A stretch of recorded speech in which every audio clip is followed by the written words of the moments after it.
I thought you'd be further along by now. Those 7 words, delivered with a pitying smile across a candlelit table on Christmas Eve, shattered what little hope Caleb Hayes had left. At 38, widowed, working maintenance, he'd saved for weeks to afford this one dinner, 15 minutes. That's all it took for her to decide he wasn't worth staying for. But when a desperate stranger approached him in the snow minutes later with an impossible request, pretend to be my husband tonight, Caleb made a choice that would change everything. If you want to see where this Christmas miracle leads, stay until the end, and drop a comment with your city so I can see how far this story travels. The cold hit Caleb's face like a slap as the restaurant door swung shut behind him, the cheerful jingle of bells mocking his exit. Through the frosted glass, he could still see her. His date, Ashley, already back on her phone, probably texting friends about the disaster she'd just escaped. A maintenance supervisor who showed up in his best shirt, the one without any stains, his shoes polished until the scuffs almost didn't show. Almost. She'd noticed them anyway. Women like Ashley always did. Caleb stood on the sidewalk, watching couples stream past him toward the warmth of holiday celebrations, their laughter cutting through the December night. Christmas lights blinked from every storefront, cheerful reds and greens that felt accusatory. In his hand, he still clutched the small gift bag, a silver bracelet with a snowflake charm. Simple, thoughtful, completely unnecessary now. He'd saved for 3 weeks to afford tonight, skipped lunches, worked overtime on a Saturday, told himself it would be worth it, that maybe, just maybe, this time would be different. It wasn't. I thought you'd be further along by now. That's what Ashley had said, her voice gentle but her meaning crystal clear. At your age, with your life. She'd glanced around the restaurant, this place he'd chosen because the online reviews said it was romantic but affordable, and he'd seen the calculation in her eyes. The quiet disappointment. Caleb Hayes, 38 years old, was not what she'd hoped for. He wasn't what anyone hoped for anymore. The wind picked up, sending a flurry of snow across the parking lot. Caleb pulled his coat tighter, the same coat he'd worn for 5 years, the one with the broken zipper he kept meaning to fix. His truck sat in the far corner under a flickering streetlight, ancient and reliable, patches of rust blooming along the wheel wells. He'd washed it this morning, vacuumed the inside, hung one of those pine-scented air fresheners from the mirror. Ashley had taken one look at it and suggested they take separate cars. Smart woman. Caleb's phone buzzed in his pocket. He already knew who it was. Mia. Daddy, when are you coming home? I'm waiting up. The message came with 3 heart emojis and a picture of his daughter in her reindeer pajamas, grinning at the camera with the gap-toothed smile that made his chest ache every single time. 6 years old, pure joy in human form. The only reason he got up most mornings. He typed back quickly. Soon, baby girl. How's Mrs. Chen? Mia. She fell asleep watching Wheel of Fortune, LOL. Mia. Did she like you, Daddy? Is she going to be my new mommy? Caleb stared at that last message, the one that appeared every time he went on a date. Mia, with her endless optimism, her absolute certainty that her daddy deserved to be happy. She'd asked him last week, completely serious, why he didn't have a special someone like her friend Emma's dad did. Because I'm focusing on you, sweetheart, he'd told her. But you get sad when you think I'm not looking, she'd replied, and he'd realized his 6-year-old saw more than he wanted her to. Caleb. Go brush your teeth. I'll be home in 20 minutes for our bedtime story. Mia. The one about the princess and the dragon? Caleb. The one where the princess saves herself and the dragon becomes her friend. Mia. Yes, love you, Daddy. Caleb. Love you more than all the stars. He slipped the phone back into his pocket and stood there, not quite ready to walk to his truck. Not quite ready to face the drive home through streets full of happy families, past houses decorated with lights and wreaths and inflatable Santas, past the life he'd once had and lost. 3 years. It had been 3 years since Sarah died, and some days it felt like yesterday. Other days, it felt like a lifetime ago. The grief had changed shape over time, gone from a sharp blade to a dull ache that lived in his bones. He'd learned to function around it, to smile for Mia, to show up at work and fix broken pipes and reset circuit breakers, and pretend he wasn't held together with duct tape and sheer stubbornness. But nights like this, nights when someone looked at him and found him wanting, the ache turned sharp again. Excuse me? The voice was soft, uncertain, female. Caleb turned. A woman stood a few feet away, partially hidden in the shadow between streetlights. She was maybe his age, dressed in what he recognized even with his limited fashion knowledge as expensive clothes, a charcoal coat that looked tailored, leather gloves, boots that probably cost more than his monthly truck payment. Her dark hair was pulled back in some kind of complicated twist, and even in the dim light, he could see she was beautiful. She was also crying. Not obviously, not dramatically, but her eyes were red-rimmed and she kept touching her face like she was trying to discreetly wipe away tears. "Are you okay?" Caleb asked automatically. She laughed, but it came out broken. "That's a complicated question." They stood in awkward silence. Caleb had no idea what to do. His instinct was to help. He fixed things for a living, solved problems, made broken systems work again. But this woman was clearly dealing with something he had no tools for. "Sorry," she said finally. "I shouldn't have bothered you. You looked, I don't know, like maybe you'd understand." Understand what? She met his eyes then, and he saw something there he recognized. The same exhaustion he saw in his own mirror. The weight of trying so hard and still falling short. "What it feels like to be alone on Christmas Eve," she said quietly. Caleb felt that sentence hit somewhere deep in his chest. "Yeah," he said. "I understand that." The woman took a step closer, into the circle of light from the street lamp. Up close, she was even more striking. High cheekbones, dark eyes that held both intelligence and pain. She looked like she belonged in a magazine or on the arm of someone who drove a Mercedes instead of a 15-year-old Ford. "I have a strange question," she said, "and I promise I'm not crazy, even though this is going to sound crazy." "Okay." She took a breath, seemed to gather herself. "Would you pretend to be my husband tonight?" Caleb blinked. "What?" I know how it sounds, but She stopped, pressed her gloved hand to her forehead. "I have a family dinner tonight, and they've made it very clear that if I don't bring someone, I'm not welcome. A husband, specifically. They're tired of me being too focused on my career, tired of me being 35 and single. So I either show up with proof that I've achieved this particular milestone, or I spend Christmas Eve alone in my apartment eating takeout and explaining to them tomorrow why I failed at this too." Her voice cracked on that last word. Caleb should have said no. Should have made an excuse and walked away. This woman was clearly going through something, but it wasn't his problem. He had his own mess to deal with. Instead, he heard himself ask, "Why me?"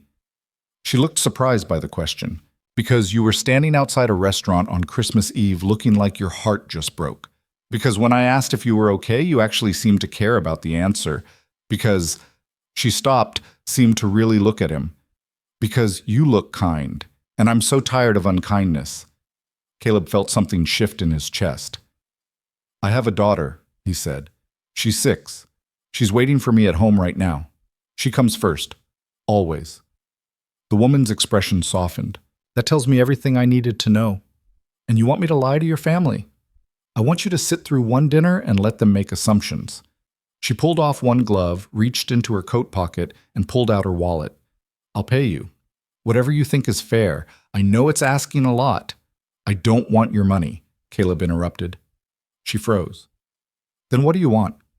Good question. What did Caleb Hayes want? He wanted his wife back. He wanted to not feel like a failure every time a date ended early. He wanted Mia to have a normal family, the kind where both parents showed up to school events and took vacations and didn't have to choose between fixing the water heater and buying new shoes. He wanted to matter to someone. "Why don't you have someone?" he asked instead. "Someone real, I mean. You seem..." He gestured vaguely at her, at the obvious wealth and beauty and put-togetherness that screamed success. "Because being good at my job apparently means I'm bad at relationships," she said flatly. "Because I spent my 20s building a career instead of a dating history. Because the men I meet either want a trophy or a caretaker, and I'm not interested in being either." She paused. "And because the person I thought I'd marry told me last month that I'm too intimidating for something long-term." Caleb watched her face as she said it, saw the hurt underneath the practiced composure. "That's a stupid reason," he said. She smiled just a little. "Which part?" "All of it." He shifted the gift bag to his other hand. "You shouldn't have to apologize for being successful. or for knowing what you want. Tell that to my family. The smile faded. They think I'm difficult, demanding, that I've priced myself out of the market by having standards. She laughed bitterly. My mother actually suggested I lower my expectations if I want to be happy. Sounds like my date tonight, Caleb muttered. What happened? He shrugged. She took one look at my life and decided it wasn't enough. I wasn't enough. 15 minutes and she was done. I'm sorry. Don't be. She's probably right. He looked down at the gift bag in his hand, at the present he'd never get to give. I'm 38. I work maintenance at an apartment complex. I drive a truck that's older than some of my coworkers. I live in a 2-bedroom rental with my daughter and spend my weekends at the playground and my nights reading picture books. He met her eyes. I'm not what anyone would call a catch. That's not true. It's fine. I know what I am. He felt the familiar weight settling over him, the acceptance of his place in the world. I gave up on being impressive a long time ago. Now I just try to be present, for Mia. That's enough. The woman studied him for a long moment. You really believe that? That being a good father isn't impressive? It's the baseline. It's what you're supposed to do. Most people don't even manage that, she said softly. Trust me. I work in corporate law. I've seen enough custody battles to know that showing up, actually being there, that's rarer than you think. Caleb didn't know what to say to that.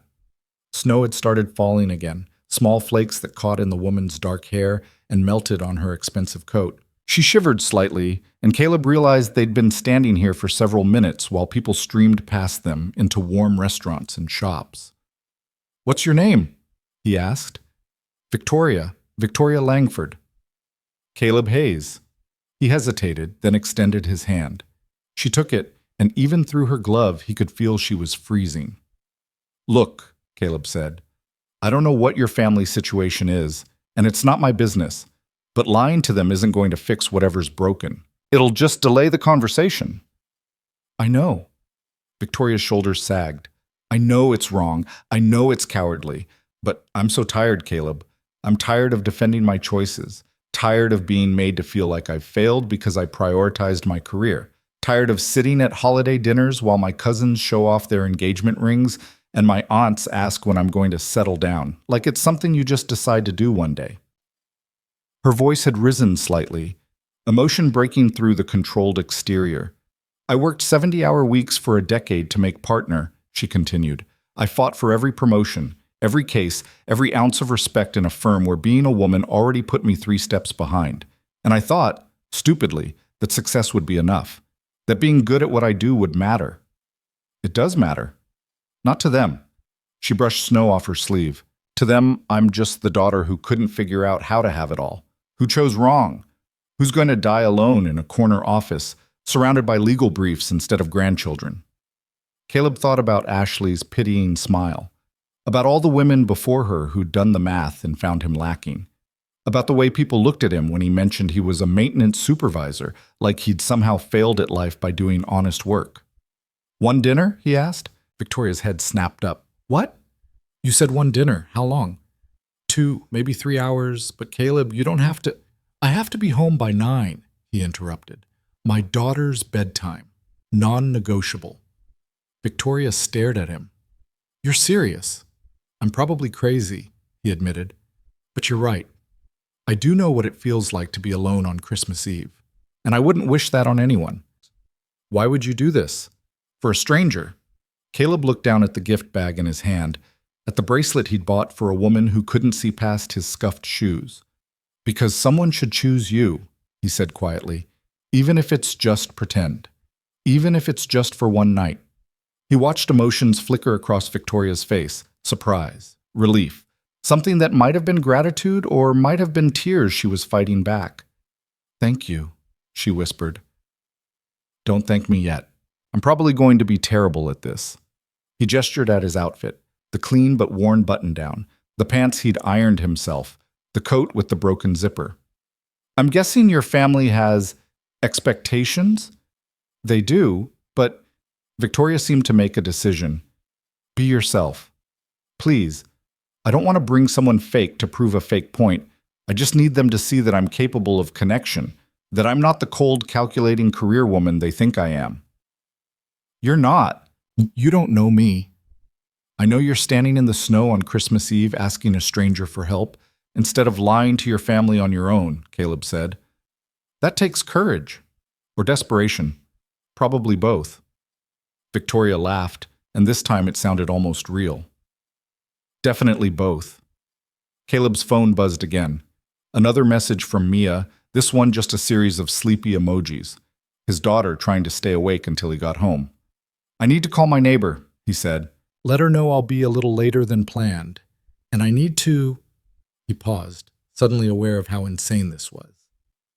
I need to know where we're going and what I'm supposed to say, and Christ, I don't even know your last name. Langford, Victoria Langford. She pulled out her phone. The dinner is at my parents' house, Brookhaven Estates. Caleb's eyebrows rose. Brookhaven Estates was the kind of neighborhood where the Homeowners Association sent you threatening letters if your lawn wasn't perfect, where houses started at 7 figures and went up from there. Yeah, Victoria said, reading his expression. It's that kind of family. And you want to show up with me. I want to show up with someone real, someone who doesn't need to perform. Someone who... She stopped, seemed to search for the right words. Someone who reminds them what actually matters.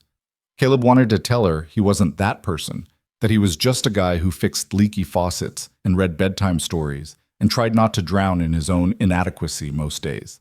But Victoria was looking at him like he'd already agreed, like she was holding on to this lifeline with everything she had. Okay, he said, but we need ground rules. They moved to a bench near the restaurant entrance, brushing off snow to sit. Victoria pulled out a small notebook from her purse. Of course she had a notebook, and clicked open a pen. First, Caleb said, I'm not lying about who I am. If they ask what I do, I'm telling them the truth. Agreed. Second, I leave by 8:30. No negotiations. Mia comes first. Understood. Third, he paused, trying to think of what else might come up. What's our story? How did we meet? How long have we been married? Do they know you're single, or have you been hiding me? Victoria winced. They know I'm single, very, very single, which is why this is going to be complicated. So we can't say we're married. No, but... She bit her lip, thinking, what if we're engaged, recently engaged, like this week engaged?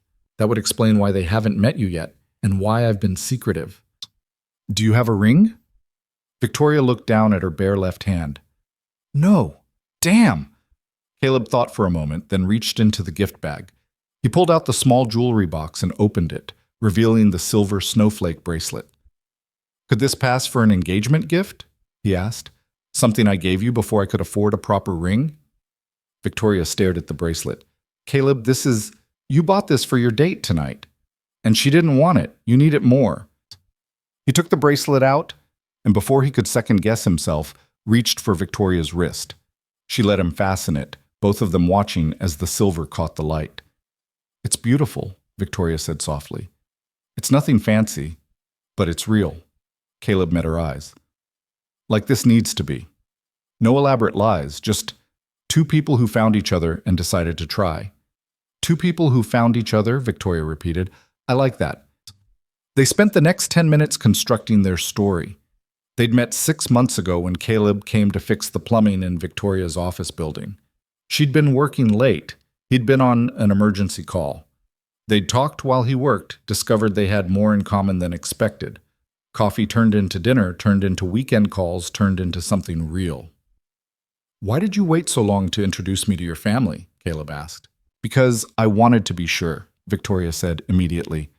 Because I knew they'd judge you based on your job, your income, all the superficial things that don't matter, and I wasn't ready to defend us until I knew we were strong enough to withstand it. It wasn't real, but it felt true.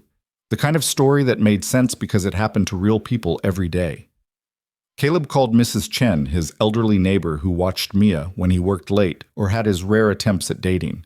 Something came up, he told her. I'll be home by 9:30 at the latest. Can you stay? Of course, dear, Mrs. Chen said warmly. Mia and I are having a wonderful time. She's teaching me how to play that video game of hers. I have no idea what I'm doing, but she's very patient. Caleb smiled. Thank you. I owe you. You owe me nothing. That child is a delight. He ended the call and found Victoria watching him. Your daughter is lucky, she said. I'm the lucky one. He stood, brushing snow off his pants. So, should we do this before I come to my senses? Victoria stood too, adjusting her coat. My car is just over there, a black Audi. Of course it was. They walked across the parking lot in silence, their breath-forming clouds in the cold air. Victoria's car beeped as she unlocked it, sleek, pristine, the kind of vehicle that made Caleb's truck look like it belonged in a junkyard. Nice, he said, because he had to say something. It's a lease. I barely drive it. She slid into the driver's seat, and Caleb walked around to the passenger side. The interior smelled like leather and that new car scent that always seemed slightly chemical to him. Everything was immaculate, not a coffee cup or receipt or sign that anyone actually used this vehicle for living. Victoria started the engine and warm air immediately began flowing from the vents. Are you nervous? She asked as they pulled out of the parking lot. Terrified, Caleb admitted. I'm about to have dinner with people who live in a world I don't understand, pretending to be someone's fiancé when I can barely get through a real first date. You'll be fine. You don't know that. I do, actually. Victoria glanced at him as she turned onto the main road. Because you're not trying to be impressive. You're just trying to be decent, and that's exactly what I need. They drove through neighborhoods draped in Christmas lights, past shopping centers with last-minute shoppers rushing through the snow. The radio played soft holiday music, and neither of them spoke. Caleb watched the scenery change as they moved from his part of town, modest homes, chain restaurants, strip malls, to hers. The houses got bigger, the lots got wider. The decorations got more elaborate and coordinated. By the time Victoria turned into Brookhaven Estates, Caleb felt like he'd entered a different country. Massive homes sat back from the street behind pristine lawns and designer landscaping. Christmas decorations here weren't the cheerful chaos of his neighborhood. Inflatable Santas and tangled string lights and plastic reindeer. These were elegant displays with matching themes, professionally installed lights, wreaths that probably cost more than his monthly grocery bill. Second thoughts? Victoria asked quietly. Many, Caleb said. But I'm here now. She pulled into a circular driveway in front of a house that looked like it belonged in a magazine. 2 stories of brick and stone, tall windows glowing with warm light, a massive wreath on the front door that probably required a ladder to hang. Victoria turned off the engine but didn't move. I should tell you, she said slowly, my family can be intense. My mother is going to ask invasive questions. My father is going to analyze everything you say for weakness. My sister will probably make passive-aggressive comments. And my grandmother, she paused. Actually, you might like my grandmother. She's the only one who tells them all to shut up. Good to know. And if at any point this becomes too much, if you want to leave, just say so. I'll make an excuse. I won't trap you here. Caleb looked at the house, at the cars parked in the driveway. A Mercedes, a BMW, something else expensive he couldn't identify. Then he looked at Victoria, who was gripping the steering wheel like it was the only thing keeping her grounded. What's the worst that could happen? He asked. They could tear you apart, make you feel small, judge everything about you and find it lacking. So basically a normal Tuesday for me. Victoria's laugh was surprised and genuine. You're either very brave or very stupid. Probably stupid, Caleb admitted, but I promised. So let's go meet your family. They got out of the car and the cold hit them immediately. Victoria came around to his side and for a moment they just stood there staring at the house. One more thing, Victoria said. For this to work, we should probably... She reached for his hand. Caleb looked down at their joined hands, hers gloved and delicate, his rough and calloused. It felt strange, intimate in a way he hadn't experienced in 3 years. Is this okay? Victoria asked. Yeah, he said. It's fine. They walked up the path to the front door, and with each step, Caleb felt reality setting in. He was about to have Christmas dinner with strangers who thought he was someone's fiancé. He was about to sit at a table where he didn't belong and pretend he did. He was about to be judged by people who would see right through him. Victoria rang the doorbell, and somewhere inside, Caleb heard voices, laughter, the clink of glasses. The door opened. A woman stood there, mid-50s, perfectly styled blonde hair, wearing what Caleb recognized as expensive casual clothes, the kind that looked effortless but probably cost a fortune. Her smile was bright and practiced. "Victoria, you made it!" She pulled Victoria into a hug, then stepped back and noticed Caleb. "And you brought someone." The surprise in her voice was barely concealed. "Mom," Victoria said, and Caleb heard the tension in her voice. "This is Caleb Hayes, my fiancé." The word hung in the air like a dropped bomb. Victoria's mother, his future fake mother-in-law, Caleb thought with mild hysteria, stared at him. Her eyes traveled from his face to his coat, with the broken zipper to his polished but scuffed shoes. "Fiancé," she repeated slowly. "Ma'am." Caleb extended his hand. "It's nice to meet you." She took his hand with the kind of grip that suggested she was evaluating the quality of his handshake. "Eleanor Langford," she said, "and this is quite a surprise. Victoria, you didn't mention you were seeing anyone." "I wanted it to be a surprise," Victoria said, her hand tightening on Caleb's. Eleanor's smile didn't quite reach her eyes. "Well, you certainly succeeded. Come in, both of you. Everyone's in the living room." She stepped aside, and Caleb followed Victoria into a house that smelled like pine and expensive candles and roasting meat. The foyer alone was bigger than his living room, with marble floors and a chandelier that cast everything in a warm, golden glow. Voices drifted from deeper in the house. Victoria looked at him, and in her eyes, Caleb saw the same fear he felt. They were really doing this. "Ready?" she whispered. No, Caleb thought. Not even close. "Let's go," he said instead. And together, they walked into the lion's den. The living room fell silent the moment they entered. 7 pairs of eyes turned toward them, conversation stopping mid-sentence. A fire crackled in a fireplace large enough to stand in, casting dancing shadows across walls lined with family portraits and expensive art.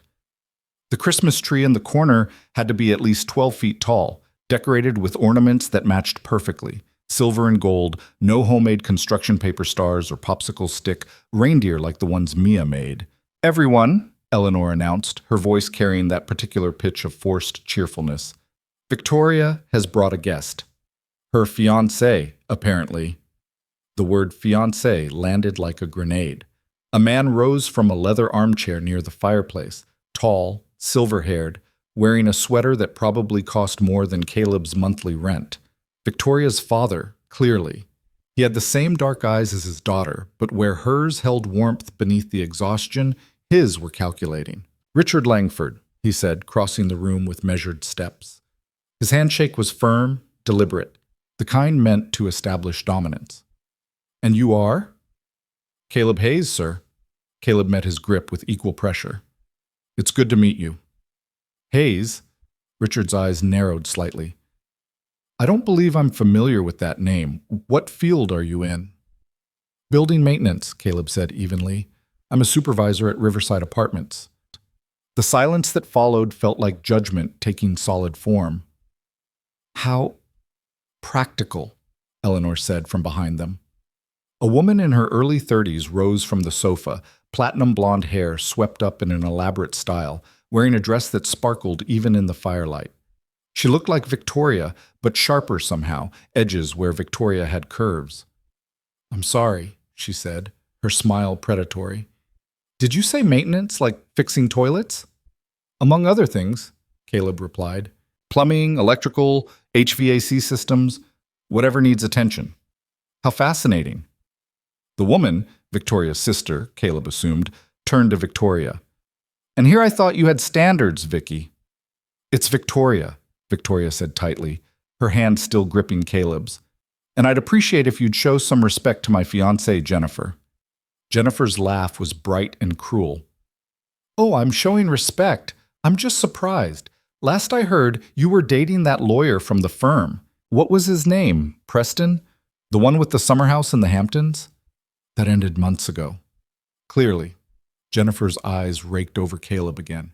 "And you've been keeping this one a secret because I wanted one thing in my life that you couldn't pick apart," Victoria snapped. The temperature in the room seemed to drop 10 degrees. "Well," Richard said, breaking the tension. Why don't we all sit down? Dinner won't be ready for another 30 minutes. He gestured toward the seating area. Caleb, was it? Tell us how you and Victoria met. Caleb felt Victoria's hand trembling slightly in his as they moved toward an empty section of the sofa. Around them, the family settled back into their seats, but the casual conversation from before didn't resume. Everyone was watching. An older woman sat in a wingback chair near the window, white-haired and sharp-eyed, saying nothing but missing nothing. Victoria's grandmother, Caleb guessed. She raised a glass of what looked like scotch in a small salute when she caught him looking. We met at Victoria's office building, Caleb began, sticking to the story they'd constructed. About 6 months ago. Emergency plumbing call, 3 a.m. Water main break in the basement. How romantic, Jennifer murmured. Caleb ignored her. Victoria was working late. Most of the building was empty, but she was still there, buried in case files. That sounds like Victoria, Eleanor said, and Caleb couldn't tell if it was a compliment or criticism. She came downstairs when she heard the water, Caleb continued, asked if there was anything she could do to help. Most people just complain about the inconvenience, but she actually offered to help. It wasn't their real story, but as he told it, he could picture it happening. Victoria determined and competent even at 3 a.m. Of course she would have offered to help. I was there until dawn, Caleb said. She brought me coffee. We talked while I worked, and when I finished, she asked if I wanted breakfast. You asked him to breakfast? Jennifer's eyebrows shot up. You? Miss, I don't have time for personal relationships? People change, Victoria said quietly. Apparently. Jennifer turned to a man sitting beside her husband, based on the matching wedding bands. Honey, did you hear this? Victoria had breakfast with the maintenance man. Jennifer. The grandmother's voice cut through the room like a blade. Mind your manners. Jennifer's smile didn't falter, but she leaned back in her seat. The grandmother, Caleb still didn't know her name, fixed him with a penetrating stare. And what did you two talk about at this breakfast? Everything, Caleb said honestly, because that part felt true even if the breakfast itself wasn't. Work, mostly. She told me about a case she was working on, some corporate merger that was falling apart. I told her about the complex I manage, about the tenants who become like family. Family, Richard repeated. Do you have family, Caleb? Here it was. The question he'd been dreading. I have a daughter, Caleb said. Mia, she's 6. Another silence, this one heavier. You have a child, Eleanor said slowly. From a previous marriage? I'm widowed. Caleb felt Victoria's hand tighten on his again, offering silent support. My wife died 3 years ago. He watched the news ripple through the room. Some faces softened. The grandmother's, surprisingly Eleanor's. Others, like Jennifer's, sharpened with calculation. I'm very sorry for your loss, Richard said, and he sounded almost sincere. Thank you. And Victoria knows about your daughter? Eleanor asked. Of course she knows, Victoria said, an edge in her voice. Mia is wonderful. You've met the child? Jennifer leaned forward, clearly scenting blood in the water. Many times, Victoria lied smoothly. She's smart, funny, creative. Everything you'd want in a kid. And you're prepared to be a stepmother? Richard asked, his tone neutral, but his meaning clear. That's a significant responsibility. I know what I'm getting into, Dad. Do you? Richard's gaze shifted to Caleb. No offense, but you two come from very different worlds. Victoria works 80-hour weeks, travels for cases, has obligations that extend far beyond a 9-to-5 schedule. How exactly do you see this working? We make it work, Caleb said. Like any couple does. We communicate, we compromise, we show up for each other. Easy to say, Jennifer interjected. Harder to do when one of you is fixing broken air conditioners and the other is negotiating multi-million-dollar contracts. I don't see why it has to be one or the other, Caleb said evenly. Both jobs matter. Both require skill and dedication. Just because one pays more doesn't make it more valuable. Jennifer's eyes flashed. Are you saying my sister's career isn't more important than unclogging drains?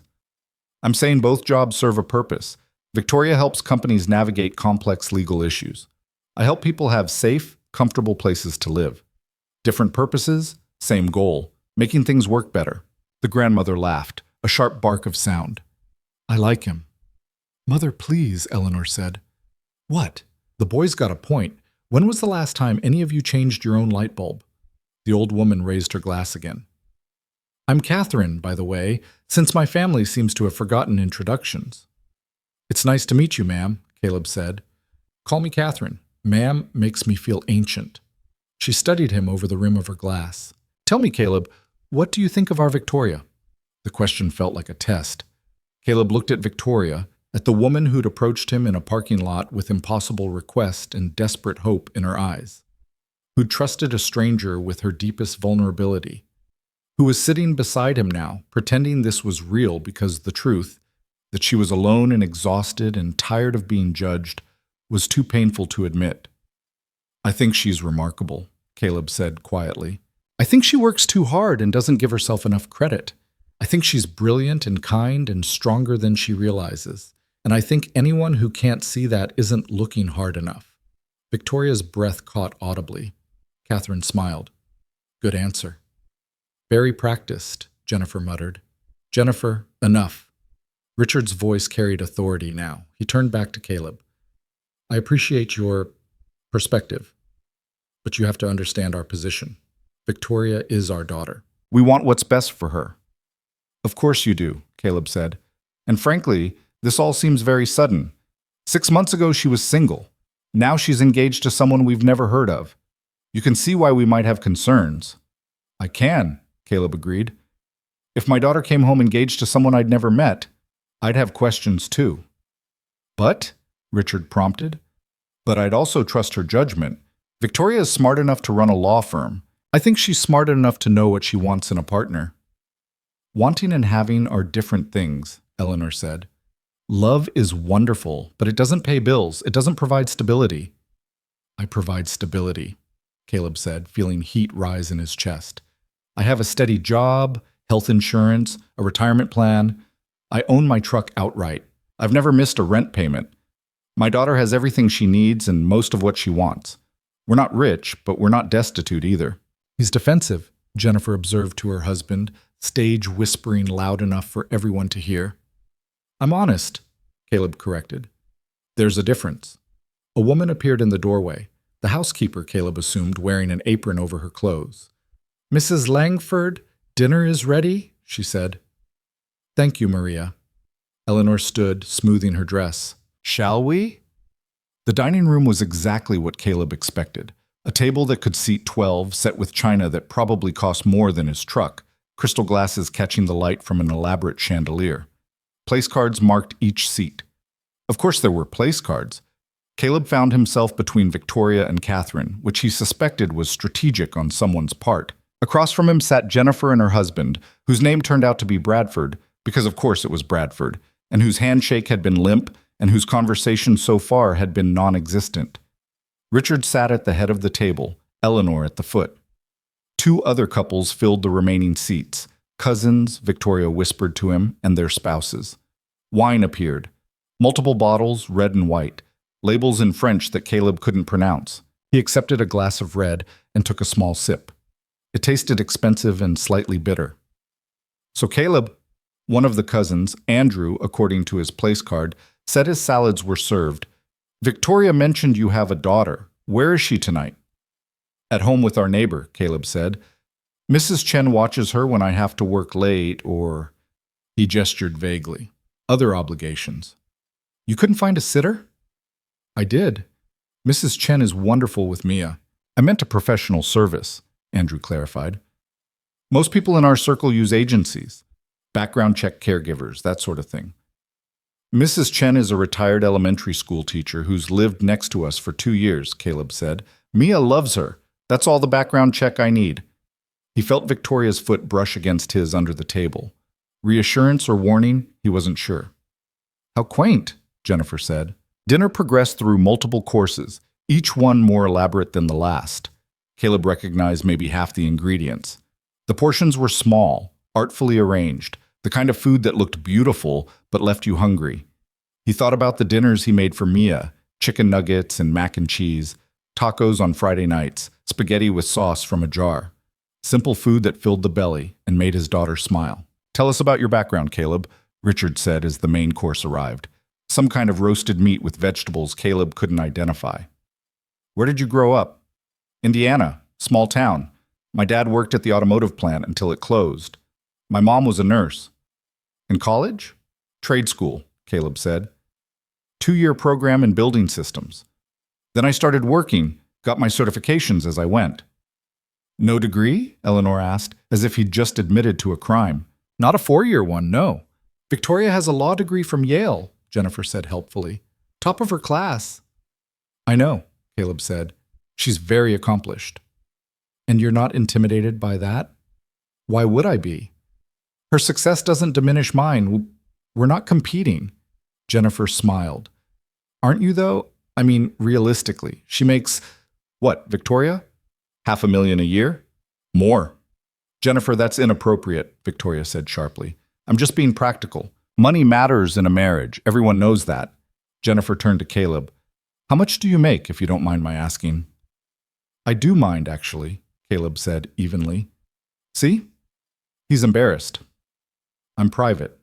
There's a difference. Caleb set down his fork. But since you asked, I make enough to support my daughter and myself comfortably. I have savings, a 401k, and no debt except my truck payment. I'm not rich, but I'm responsible. How admirable, Jennifer said, in a tone that suggested it was anything but. Catherine cleared her throat loudly. Jennifer, if you don't stop being a viper, I'm writing you out of my will. Grandmother, I mean it. This poor man has been nothing but polite, and you're treating him like he tracked mud on your carpet. Catherine raised her wine glass toward Caleb. Ignore her. She's threatened by anyone who doesn't validate her life choices. Mother, please, Eleanor said weakly. What? It's true. Jennifer married for money and status, and now she has to justify it by attacking anyone who didn't. Catherine took a long sip of wine. It's exhausting to watch. Bradford shifted uncomfortably in his seat. Jennifer's face had gone red. I married for love, Jennifer insisted. You married a trust fund, Catherine said bluntly. Which is fine, dear, but don't pretend otherwise. The table fell into uncomfortable silence. Richard cleared his throat. Let's change the subject. Caleb, what do you and Victoria do together? For fun, I mean. We haven't had much time lately, Victoria said quickly. Work has been intense for both of us. But when you do find time, Eleanor pressed. Caleb scrambled for an answer.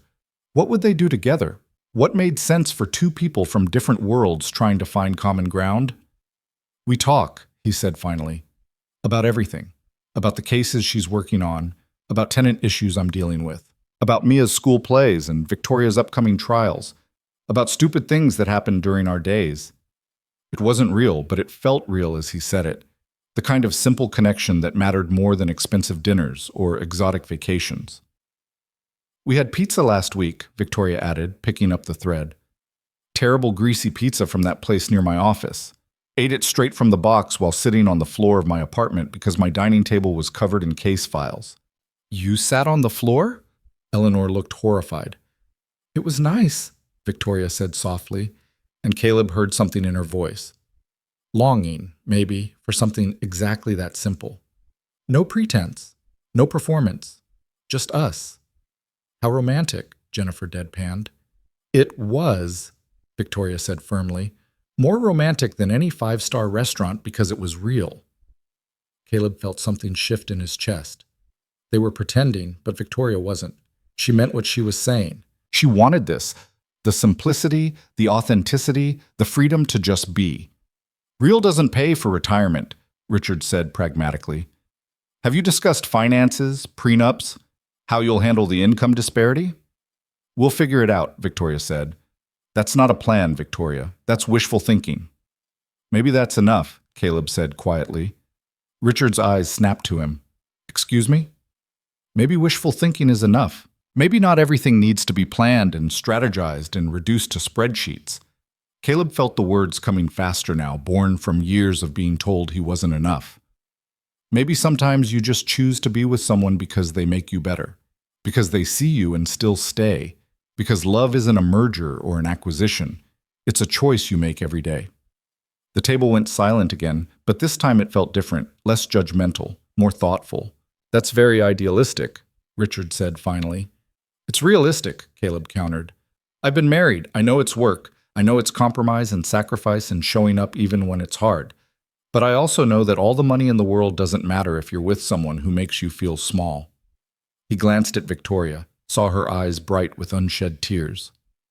Victoria doesn't make me feel small, he continued. She makes me want to be better, kinder, braver. And if that's not enough for you, I'm sorry, but it's enough for me. Catherine started clapping slowly. Outstanding, best dinner theater I've seen in years. Mother, Eleanor hissed. What? The boy's got passion, more than anyone else at this table has shown in ages. She winked at Caleb. I'm starting to think Victoria found herself a good one. We barely know him, Jennifer protested. We barely know each other, Catherine shot back. You think sitting around this table 4 times a year makes us family? Real family shows up when it matters. Real family doesn't tear each other down. We're not tearing anyone down, Eleanor said defensively. We're asking reasonable questions. You're interrogating him like a hostile witness, Catherine said. There's a difference. Richard's phone buzzed on the table. He glanced at it, frowned, then looked at Caleb. I had my assistant do some research, he said carefully. Caleb's blood went cold. Dad! Victoria's face flushed with anger. You had him investigated? Due diligence, Richard said. And I must say, Caleb, your record is surprisingly clean. No criminal history, good credit score, stable employment history. Your previous employer gave you a glowing recommendation. You called his previous employer? Victoria stood abruptly, her chair scraping against the floor. That's a massive invasion of privacy. It's protection, Richard said calmly. For you. I don't need protection from someone I chose. You chose Preston too, and look how that turned out. The words hung in the air like smoke. Victoria's face went pale. That's not fair. It's accurate. Preston seemed perfect on paper. Yale law, family pedigree, partnership track, and he still broke your heart. Because he was intimidated by me, Victoria said quietly. Because he wanted someone who would make him look good, not someone who challenged him. And you think Caleb is different? Richard gestured at him. A maintenance supervisor who lives in a rental with his daughter, who makes, according to my research, approximately $60,000 a year? You don't think there's a financial motive here? Caleb stood slowly, his hands shaking with suppressed anger. I think we should go, he said to Victoria. No. Victoria turned to her father, and Caleb saw steel in her eyes he hadn't seen before. No, we're not leaving, because I want them to hear this. Victoria, you think I can't see what you're doing? Victoria's voice shook but didn't break. You think I don't know you've been waiting for me to fail at this too? The career wasn't enough. The partnership wasn't enough. Everything I've accomplished means nothing because I didn't come with a husband attached. That's not true, Eleanor protested. Isn't it? How many times have you asked about my personal life versus my professional one? How many dinners have ended with subtle hints about biological clocks and settling down? Victoria laughed bitterly. I built everything you said I should want. Success, independence, respect in my field, and it's still not good enough because I didn't do it the way you wanted. We just want you to be happy, Eleanor said. No, you want me to fit your definition of happy. Married, kids, the whole traditional package, because that's easier to understand than a woman who chose her career and doesn't regret it. You're alone, Jennifer said quietly. You can't tell me that doesn't bother you. Of course it bothers me. Victoria's composure finally cracked. Of course I get lonely. Of course there are nights when I come home to an empty apartment and wonder if I made the wrong choices. But you know what bothers me more? Sitting here being made to feel like I'm defective because I didn't follow the script. Tears were streaming down her face now. And then I meet someone. Someone who sees me as a whole person, not a checklist of accomplishments or failures. And you can't even let me have that. You have to investigate him, question him, reduce him to his income and his job title, like that's all that matters. Victoria, Caleb said softly, touching her arm. She turned to him and he saw something break open in her eyes. I'm tired, she whispered. I'm so tired of defending myself. Then stop, Catherine said from her chair. She stood, moving with surprising grace for her age, and crossed to Victoria. Stop defending yourself to people who've already made up their minds. She cupped Victoria's face in her weathered hands. You're brilliant and accomplished and worthy of love exactly as you are. And anyone who can't see that, family or otherwise, doesn't deserve your time. Catherine turned to Caleb. You, maintenance supervisor, father of one, widower. Yes, ma'am. Do you love my granddaughter? The question hit Caleb like a punch. He looked at Victoria, at her tear-stained face and trembling shoulders. We haven't known each other that long. I didn't ask how long you've known her. I asked if you love her. Caleb thought about the woman who'd approached him in a parking lot, desperate and brave and so achingly lonely. The woman who'd trusted him with her vulnerability, who'd sat beside him and lied to her family because the truth was too painful. The woman who, despite everything, had made him feel seen for the first time in 3 years. I could, he said honestly. If she let me. Catherine smiled. Good enough. She turned to her family. I'm going home. This dinner is over. And if any of you have something nasty to say about it, save it for someone who cares. Mother, you can't just leave, Eleanor said. Watch me. Catherine picked up her purse from beside her chair. Caleb, would you be kind enough to walk an old woman to her car? Of course. Grandmother, please, Jennifer tried. Catherine held up one hand. Jennifer, dear, I love you, but you married a man whose greatest accomplishment is being born rich. I don't think you're qualified to judge anyone else's choices. Bradford's face went bright red. Catherine walked toward the door and Caleb followed. Victoria fell into step beside them. In the foyer, Catherine paused. Victoria, dear, take tomorrow off. Come have lunch with me. Alone. We'll talk about what you actually want instead of what everyone thinks you should want. Okay, Victoria managed. And Caleb? Catherine fixed him with that sharp gaze. You seem like a good man. An honest one. Don't let them make you doubt that. I won't. Good. She patted his arm. Now get this girl out of here before her mother starts crying and makes it everyone else's problem. Catherine left through the front door, and suddenly Caleb and Victoria were alone in the foyer. From the dining room, he could hear raised voices, the family fragmenting into arguments. Victoria leaned against the wall, exhausted. I'm sorry, she said. For what? For putting you through that. For my family being exactly as awful as I warned you they'd be. She wiped at her tears with shaking hands. You should go. I'll make some excuse. Tell them we had a fight. Victoria. She looked up at him. I meant what I said in there, Caleb told her. All of it. You barely know me. I know enough. He reached for her hand, the one wearing the bracelet he'd bought for someone else. I know you're brave enough to ask a stranger for help. I know you work too hard and don't give yourself enough credit. I know you deserve better than people who make you feel like you have to apologize for your success. Caleb, his phone rang, Mia's ringtone. I have to take this, he said apologetically. Of course, he answered. Hey, sweetheart, everything okay? Daddy? Mia's voice was small, worried. Are you coming home soon? Mrs. Chen says it's almost bedtime. Caleb checked his watch. 8:15. He'd promised to be home by 9, but the thought of leaving Victoria here, alone with her family, I'll be there in 20 minutes, he promised. Did the lady like you? Mia asked.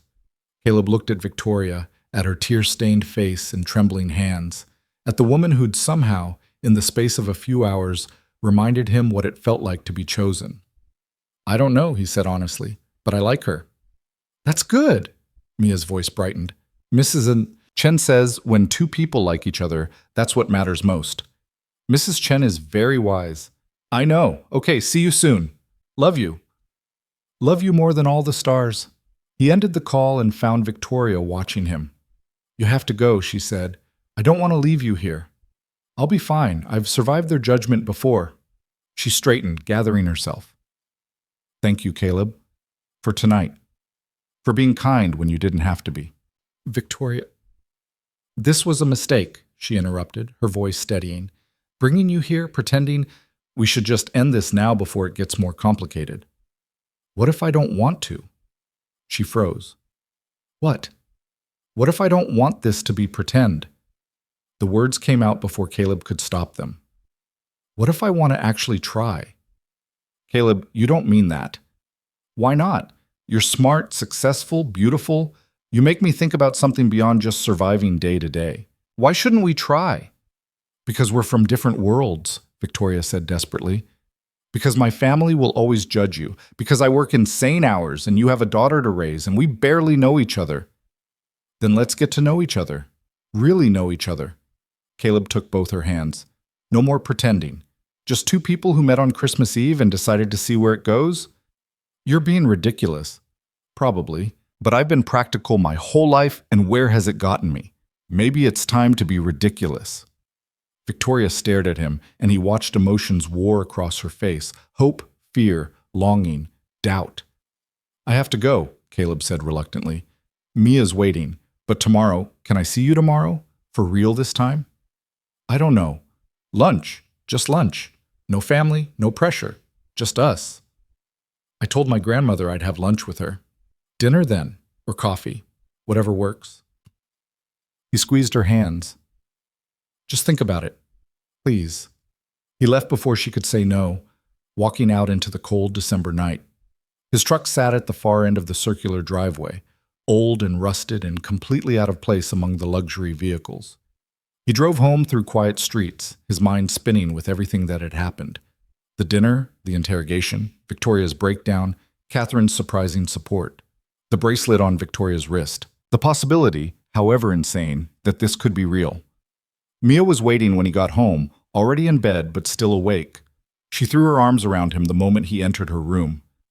You're late, she accused, but her smile was sleepy and warm. I know. I'm sorry, baby girl. Was she nice? The lady? Caleb thought about Victoria, brilliant, lonely, exhausted Victoria, who'd cried in front of her family and still stood her ground. She was wonderful, he said. Good. Mia yawned. I hope she becomes my friend too. Maybe she will. He read Mia her favorite story about a brave princess who saved herself and tucked her in with 3 kisses, one for each year since Sarah died, plus one for tomorrow. In his own room, he checked his phone. No messages. He started to type one to Victoria, then deleted it, then typed it again. Caleb, thank you for tonight. I meant what I said. All of it.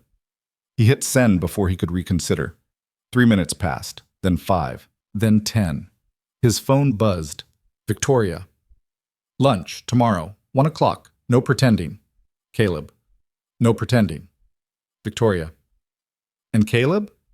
Caleb. Yeah? Victoria. Thank you for seeing me when my own family couldn't. Caleb stared at that message for a long time. Then he typed, Someone had to choose you. I'm glad it was me. He fell asleep with his phone in his hand, wondering what tomorrow would bring, and if maybe, just maybe, Christmas miracles were real after all. The morning light filtered through Caleb's bedroom window, catching dust motes in the air and painting everything in shades of gold. He woke to the sound of Mia singing in the kitchen, her voice bright and off-key as she belted out a song she'd learned at school. Christmas morning. He'd almost forgotten. Caleb pulled himself out of bed and padded down the hallway in his worn pajama pants and t-shirt. Mia stood on her step stool at the counter, pouring cereal into 2 bowls with intense concentration. She'd laid out spoons, napkins, even the fancy juice glasses they only used for company. Good morning, Daddy, she beamed at him. I made breakfast.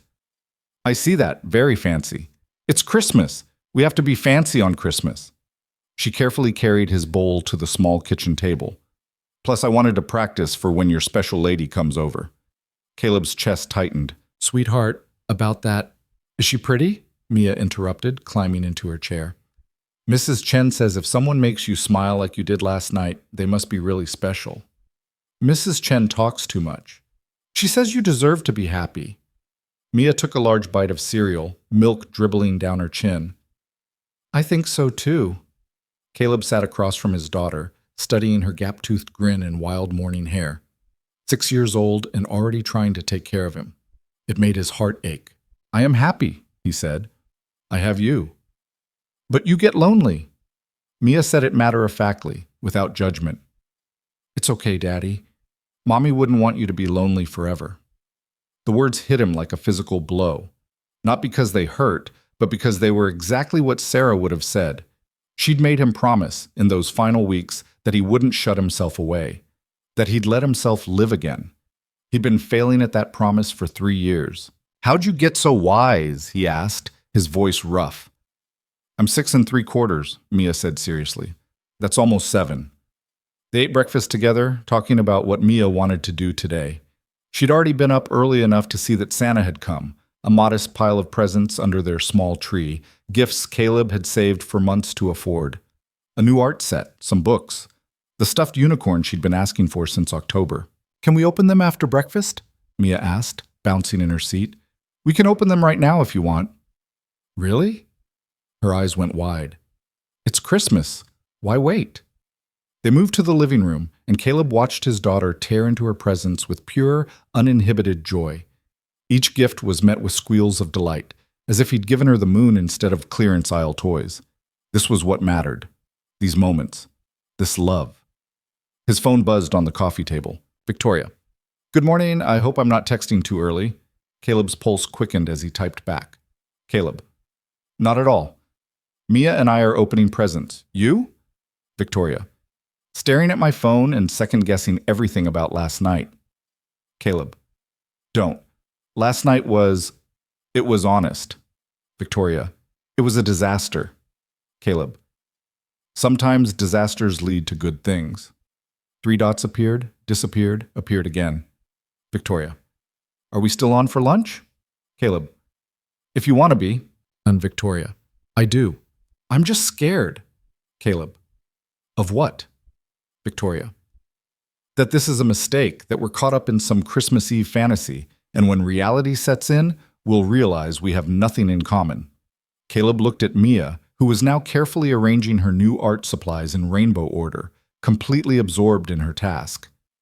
He thought about Victoria's face last night when she'd broken down in front of her family, the raw honesty, the exhaustion, the loneliness that mirrored his own. Caleb. "Then let's find out. One lunch. No pressure. If it doesn't work, we walk away." Victoria. "And if it does work?" Caleb. "We take it one day at a time." A longer pause this time. Victoria. "Okay, but I need to tell you something first." Caleb's stomach dropped. Victoria. "I told my grandmother the truth. This morning. About how we really met. About the pretending." Caleb. "And?" Victoria. "She laughed, said it was the most romantic thing she'd heard in years. Then she told me if I didn't give you a real chance, she'd disown me." Caleb found himself smiling. Caleb. "I like your grandmother." Victoria. "She likes you too, which is rare. She's hated every man I've dated for the past decade." Caleb. "Good taste." Victoria. "Apparently, so 1 o'clock? There's a cafe near my apartment. Quiet, casual. I'll text you the address." Caleb. "I'll be there." Victoria. "Caleb?" Caleb. "Yeah?" Victoria. "Thank you for not running." Caleb. "Same to you." He set down his phone and found Mia watching him with knowing eyes. "That's her, isn't it?" she asked.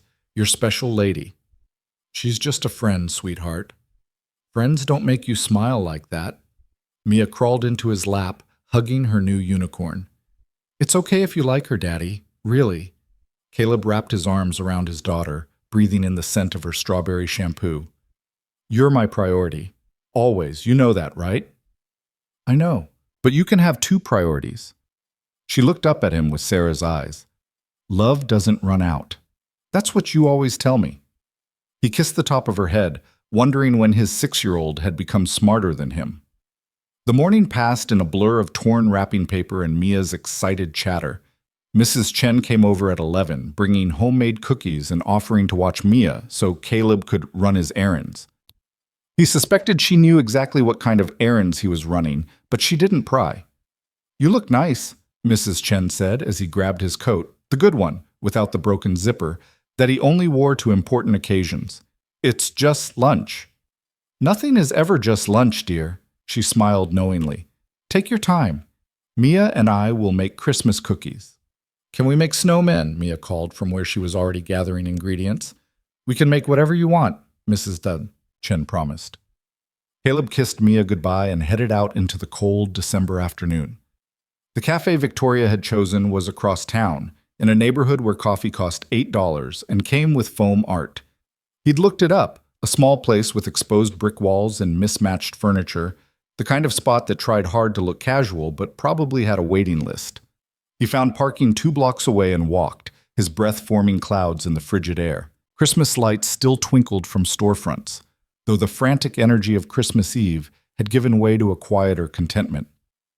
Families strolled past, bundled in new scarves and mittens. Couples held hands, laughing over shared jokes. Caleb felt conspicuously alone until he rounded the corner and saw her. Victoria stood outside the cafe, wearing jeans and a simple sweater instead of last night's expensive armor.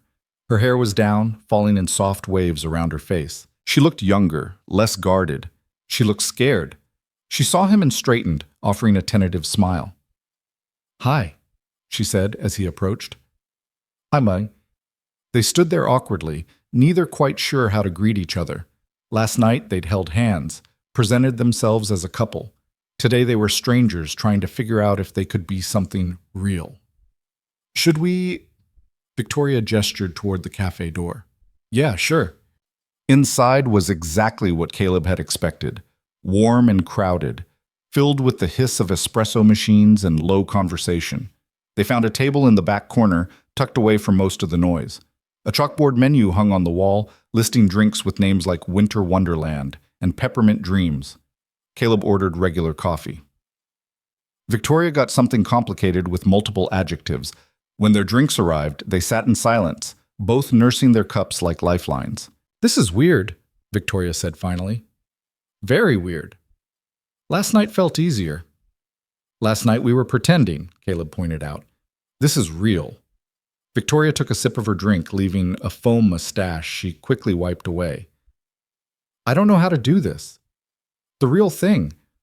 I'm good at work, I'm good at strategy and negotiation and making arguments, but this—" She gestured between them. "I have no idea what I'm doing. That makes 2 of us. You were married. You know how relationships work." "I knew how one relationship worked," Caleb corrected. "Sarah and I met in high school. We grew up together. It was easy because we were kids figuring it out together." He stared into his coffee. "This is different. We're adults with histories and baggage and lives that don't naturally fit. So maybe this is a bad idea." "Maybe." He looked up at her. "Or maybe it's exactly the right amount of complicated." Victoria smiled despite herself. "How do you do that?" "Do what?" "Find the hopeful angle. Last night my family eviscerated you and you still showed up today." "Your family was scared," Caleb said. "They didn't know me and they wanted to protect you. I get it. If some stranger showed up claiming to be engaged to Mia, I'd ask hard questions too." "You're being too generous." "I'm being honest. Your sister was cruel, your dad was invasive, but underneath it all, they care about you. They just have a terrible way of showing it." Victoria's eyes glistened. "Why are you being so nice to me?" "Why wouldn't I be?" "Because I dragged you into my mess, used you as a prop to prove a point to my family. You should be angry." "I'm not angry." Caleb reached across the table, his hand hovering near hers. "Can I tell you something?" She nodded. "Last night was the first time in 3 years that I felt like I mattered to someone outside of being Mia's dad. You saw me, not as a maintenance supervisor or a widower or someone to pity, just as a person. As Caleb." He paused. "That's worth a lot." Victoria's hand moved the final inch, her fingers intertwining with his. "I saw you too," she whispered. "Standing outside that restaurant, looking just as lost as I felt. For the first time in years, I didn't feel alone." They sat like that, hands joined across the table, while around them the cafe bustled with Christmas cheer. "Tell me about Mia," Victoria said eventually. "Really tell me. Not the rehearsed version." So Caleb did. He told her about Mia's obsession with unicorns and her hatred of vegetables, about the way she sang in the shower at the top of her lungs and insisted on wearing mismatched socks because matching is boring, about her endless questions and fierce hugs and the gap in her teeth from the tooth fairy's latest visit. "She sounds wonderful," Victoria said, and she meant it. "She is. She's also a handful." Bedtime is a negotiation every single night. She goes through art supplies like water. And she has this habit of adopting every stray animal she sees. He laughed. Last month she tried to bring home a raccoon. A raccoon. She named it Chester, cried for an hour when I explained why we couldn't keep it. Victoria laughed, the sound bright and genuine. I would have loved to see that. She'd love to meet you, Caleb said, then immediately backpedaled. I mean, eventually. I'm not trying to rush. Caleb. Victoria squeezed his hand. Breathe. He took a breath. I'd like to meet her too, Victoria said carefully, when the time is right, when we've figured out what this is. And what is this? I don't know yet, but I'd like to find out. They talked for 2 hours, their coffee growing cold as they exchanged stories. Victoria told him about her grandmother's rebellious youth, about law school panic attacks, about the case that made her career and the one that almost broke her. Caleb shared memories of Sarah, not with the weight of grief, but with the gentle fondness of someone who'd made peace with loss. Do you still miss her? Victoria asked quietly. Every day, but differently now, less like an open wound, more like an old scar. He met her eyes. She'd want me to be happy. She told me that near the end, made me promise not to shut down. Have you been keeping that promise? Not really. Not until last night. Victoria's phone buzzed on the table. She glanced at it and grimaced. My mother, she said. Third text this morning demanding to know if we're still engaged. What did you tell her? Nothing yet. I don't know what to say. She set down her phone. Part of me wants to tell her the truth, that it was all pretend. But another part, she trailed off. Another part wants it to be real, Caleb finished. Is that crazy? Probably, but I want it too. They stared at each other across the table, the weight of possibility hanging between them. We should probably slow down, Victoria said, even as her hand tightened on his. Take this slow. Be smart about it. Probably. Get to know each other properly. No rushing. Makes sense. So why does it feel like we're about to do something reckless? Caleb smiled. Because we are. Victoria's phone buzzed again. This time it was a different name on the screen. My grandmother, she said, reading the message. Her expression softened. She wants us to come to her house tonight for dinner. Both of us? She says, and I quote, bring that handsome maintenance man. I want to hear the real story without your mother's commentary. Do you want to go? Victoria looked at him, really looked, searching his face for something. Do you? Caleb thought about his small apartment, about Mia waiting at home with Mrs. Chen, about the safe, predictable life he'd built from the ruins of his grief. Then he thought about Victoria's hand in his, about the way she'd stood up to her family, about the possibility that maybe, just maybe, he could have something more than just survival. Yeah, he said.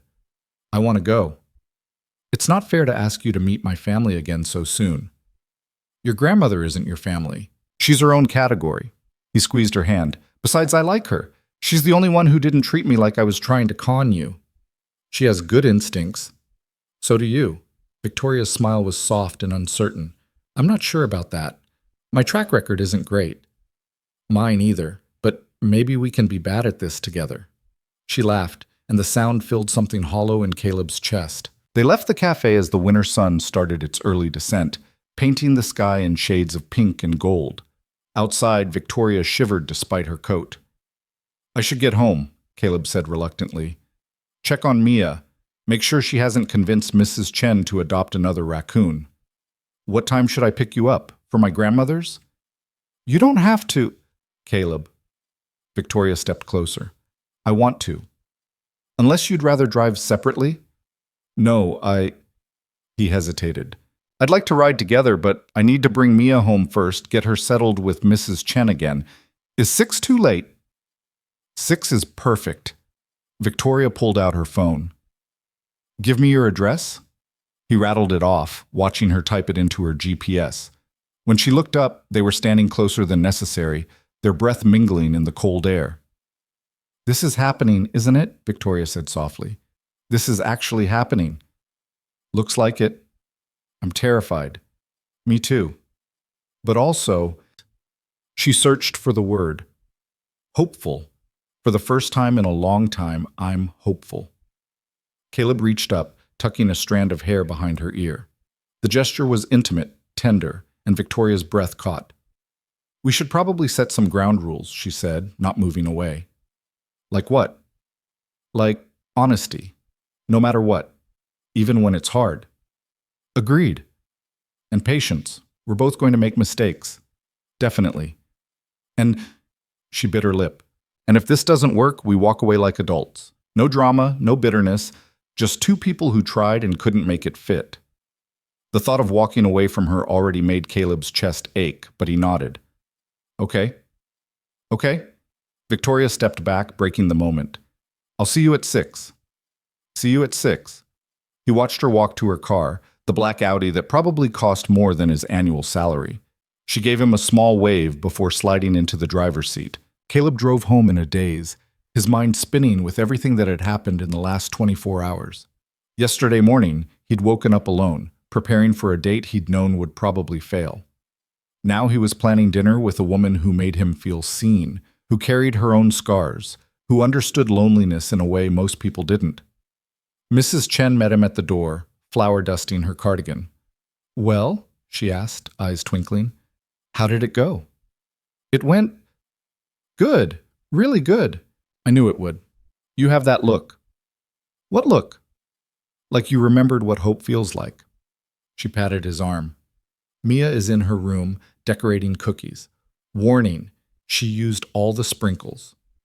Caleb found his daughter surrounded by a rainbow explosion of frosting and decorations.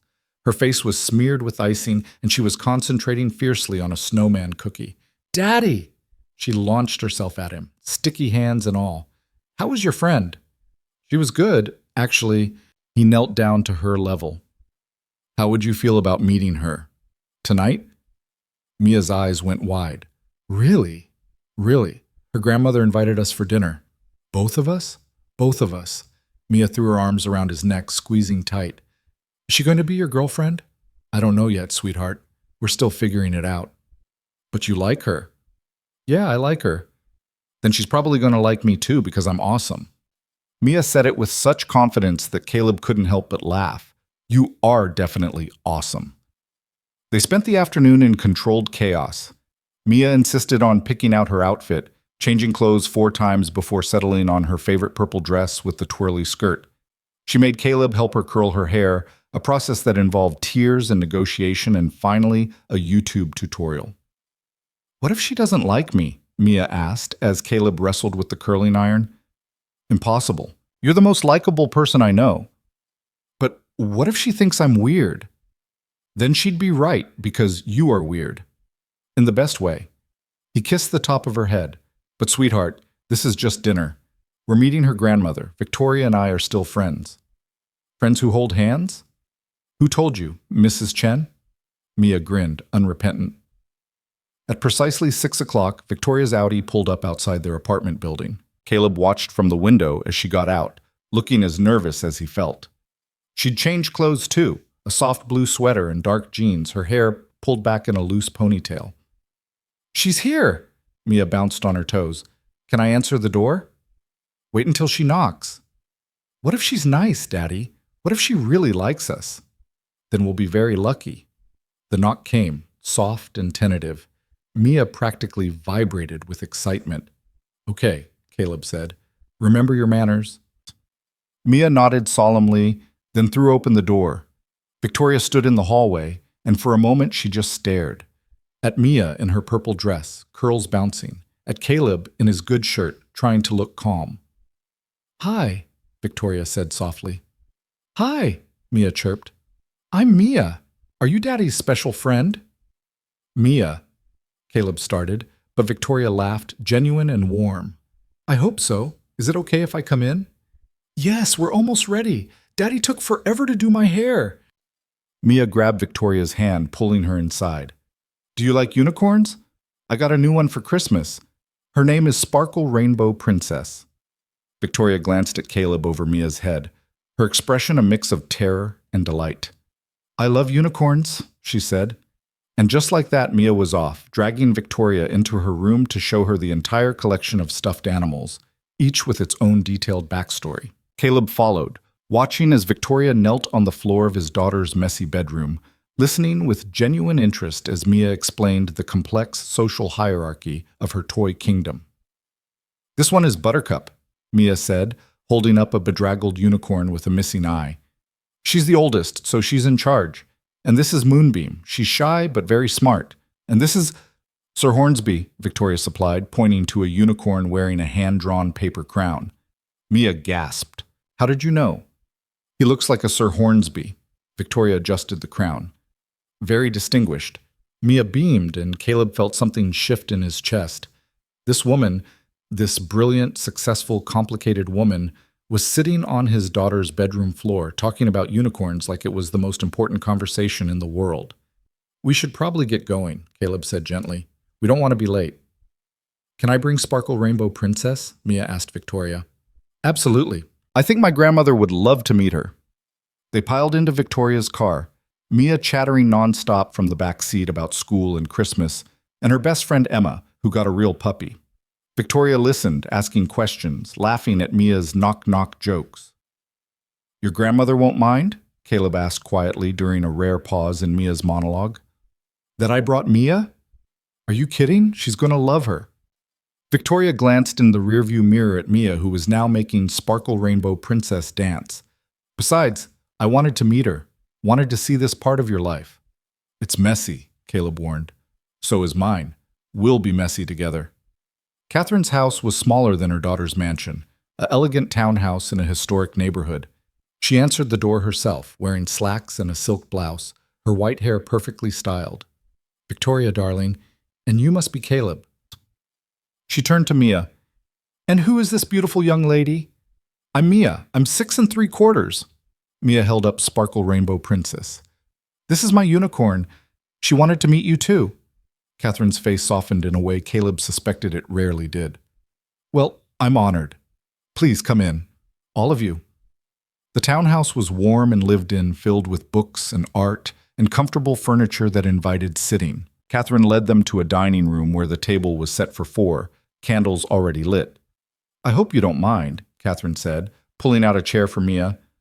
"I ordered in. My cooking days are behind me." "What did you get?" Mia asked. "Italian. Pasta, garlic bread, salad. Does that work?" "I love pasta." Dinner was nothing like the formal affair at Eleanor's house. Catherine asked Mia about school, genuinely interested in her answers. She told stories about Victoria as a child, how she'd organized all her dolls by height, how she'd tried to start a law firm at age 7 to settle playground disputes. "I was insufferable," Victoria said, but she was smiling. "You were determined," Catherine corrected. "Still are. It's one of your best qualities." As Mia launched into a detailed explanation of her Christmas presents, Catherine leaned toward Caleb. "Thank you," she said quietly, "for being kind to my granddaughter. She needs more kindness in her life. She's easy to be kind to. Not everyone sees it that way. They see the success, the sharp edges she's had to develop to survive in her field. They don't see the woman underneath." Caleb watched Victoria helping Mia cut her pasta, patient and gentle. "I see her," he said. "I know. That's why I wanted you here." Catherine sipped her wine. "Can I ask you something? And I want you to be honest." "Of course. Do you love her?" It was the same question she'd asked last night, but this time there was no performance, no family watching. Caleb thought about Victoria standing in the snow, desperate and brave, about her hand in his across a cafe table, about the way she'd knelt on his daughter's bedroom floor, discussing unicorn politics with complete seriousness. "I could," he said honestly. "I'm not there yet, but I can feel myself heading in that direction." "That's fair. And she?" "You'd have to ask her," Catherine smiled. "I already did. This morning, after she confessed the truth about last night." "And?" "She said you terrified her. That she hadn't felt this strongly about someone in years, maybe ever. That you saw her at her worst and didn't run." Catherine's eyes were sharp, assessing. "My granddaughter has built walls to protect herself. You walked right through them like they didn't exist." "I didn't mean—" "I know. That's what makes it work." She patted his hand. "Just don't hurt her, please. She's been hurt enough." "I won't," Caleb promised. "Not if I can help it." After dinner, Mia fell asleep on Catherine's couch, exhausted from excitement and a full stomach.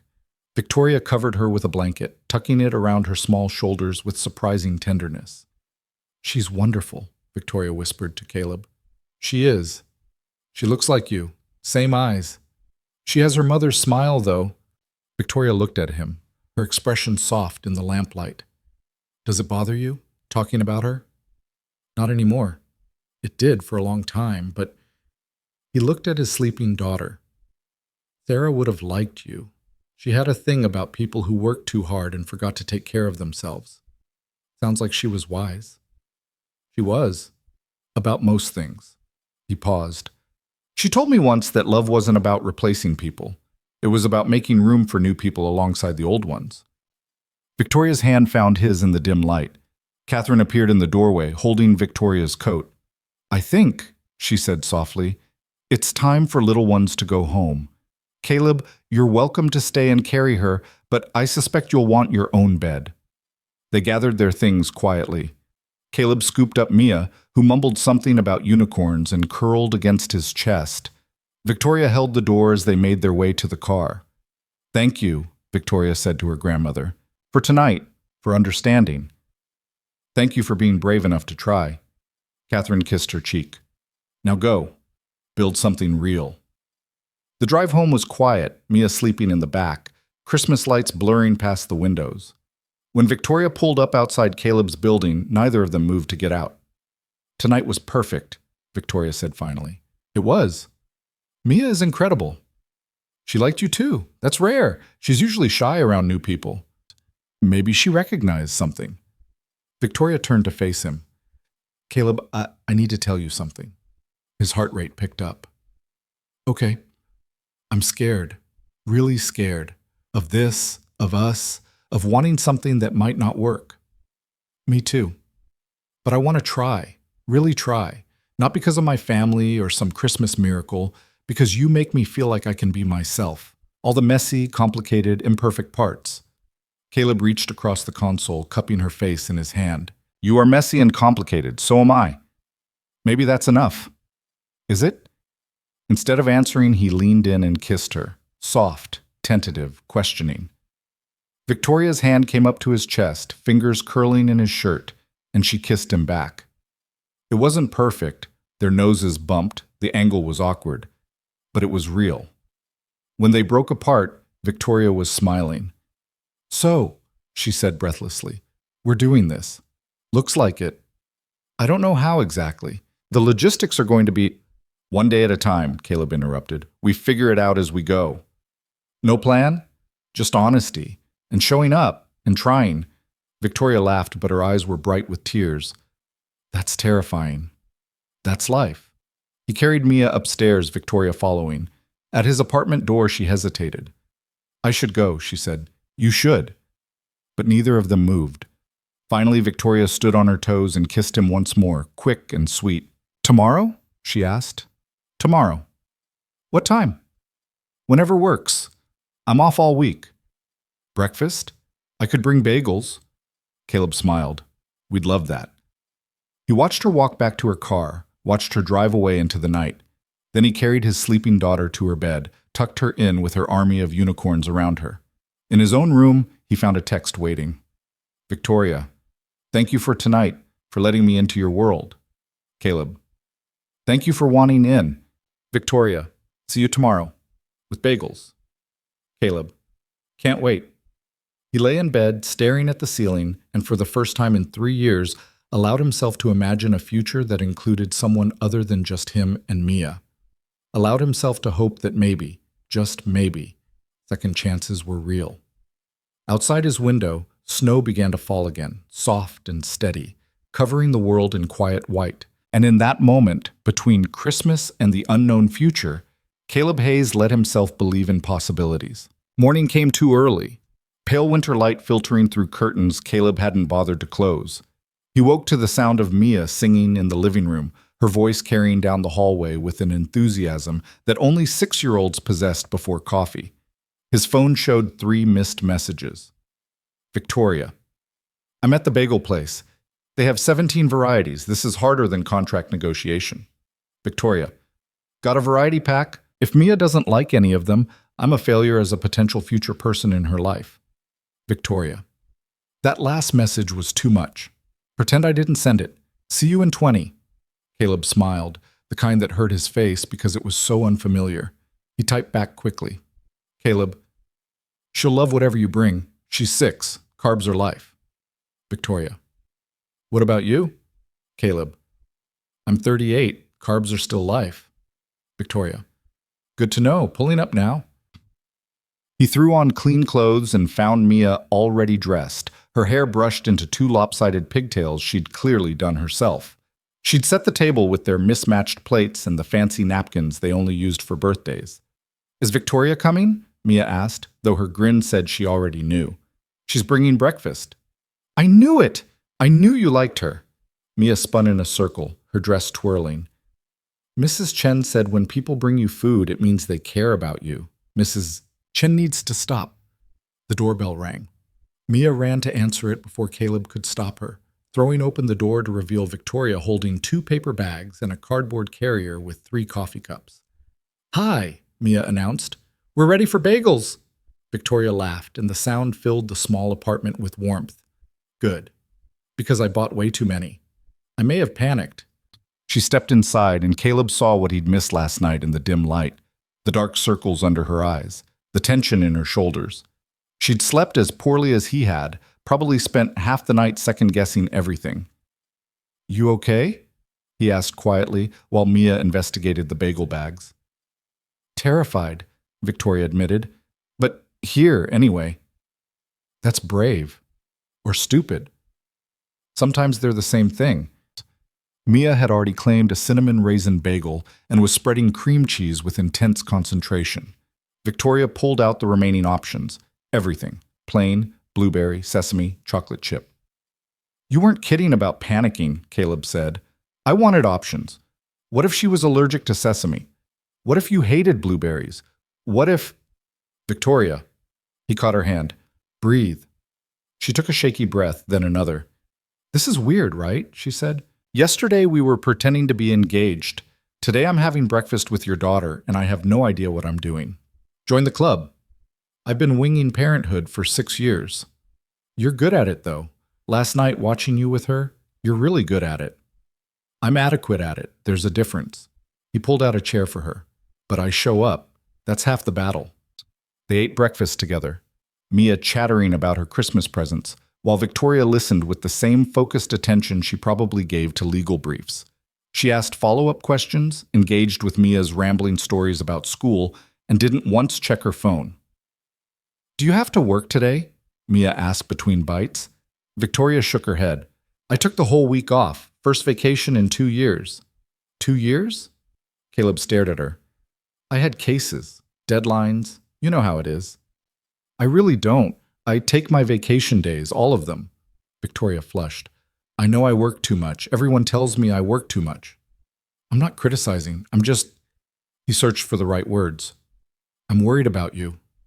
Something in Victoria's expression cracked open, vulnerable and raw. No one said that to me in a long time, she whispered. Mia, oblivious to the weight of the moment, grabbed Victoria's hand. Can you come to the park with us? Daddy promised we could feed the ducks. Victoria looked at Caleb, uncertain. You don't have to, he said quickly. If you have other plans... I don't have other plans. I just don't want to intrude. You're not intruding, Mia insisted. Right, Daddy? Right. Victoria smiled, and it was softer than any expression Caleb had seen from her. Then I'd love to come to the park. They bundled up against the cold, Mia insisting Victoria borrow one of her spare scarves, a bright purple monstrosity with cartoon unicorns. Victoria wore it without hesitation, and something about seeing this polished lawyer wrapped in cheap purple fleece made Caleb's chest ache. The park was mostly empty, just a few hardy souls braving the December chill. The duck pond was half frozen, open water in the center, where a handful of ducks paddled in lazy circles. Mia ran ahead with the bag of bread heels they'd brought, tossing them with wild enthusiasm. Most missed the water entirely, but the ducks didn't seem to mind. She's got terrible aim, Victoria observed. The worst, but she tries. That's what matters. They walked the path around the pond, keeping Mia in sight while maintaining enough distance for semi-private conversation. "Can I ask you something?" Victoria said after a moment. "Anything." "Why me? Really? You could have said no in that parking lot. You could have walked away at any point. But you didn't. Why?" Caleb considered the question, watching Mia chase ducks who wanted nothing to do with her. "Because you reminded me of myself," he said finally, "standing there trying so hard to be what everyone expected and failing anyway. Because you were brave enough to ask for help even though it terrified you. And because—" He paused, gathering courage. "Bomb them." "Because when you looked at me, you didn't see a failure. You just saw someone who might understand." Victoria's eyes were bright with tears. "I did see that. I saw someone kind in a world that hasn't been very kind to me." "Your world or your family's world?" "Both. All of it." She wrapped her arms around herself. "Do you know what it's like to achieve everything you're supposed to want and still feel empty?" "No, but I know what it's like to lose everything and have to rebuild from nothing." "How did you do it? After your wife died, how did you keep going?" Caleb looked at his daughter, now lying on her stomach trying to coax a particularly stubborn duck closer. "I had to, for her. At first that was the only reason, just getting up, making breakfast, going through the motions because Mia needed me to. But eventually, the motions became real again. The getting up wasn't just obligation, it was choice." "When? When did it stop being obligation?" "I'll let you know when I figure that out." Victoria laughed, surprised and genuine. "So you're still faking it?" "Every single day, but I'm faking it better now." A duck finally accepted Mia's offering, and her squeal of delight echoed across the pond.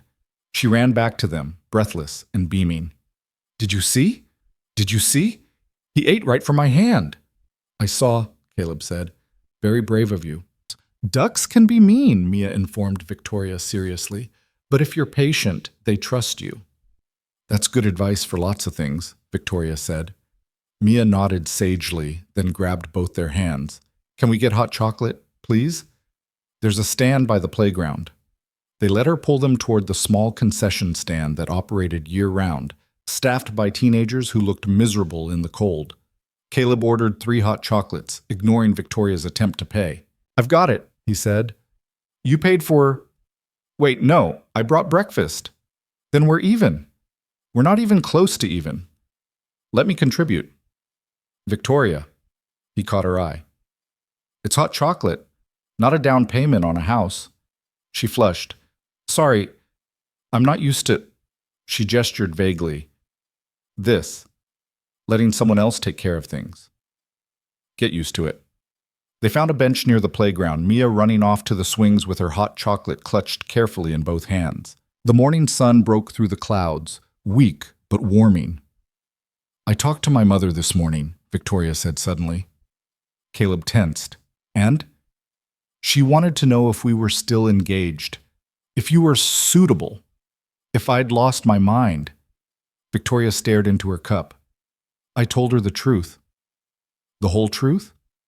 "That we met on Christmas Eve.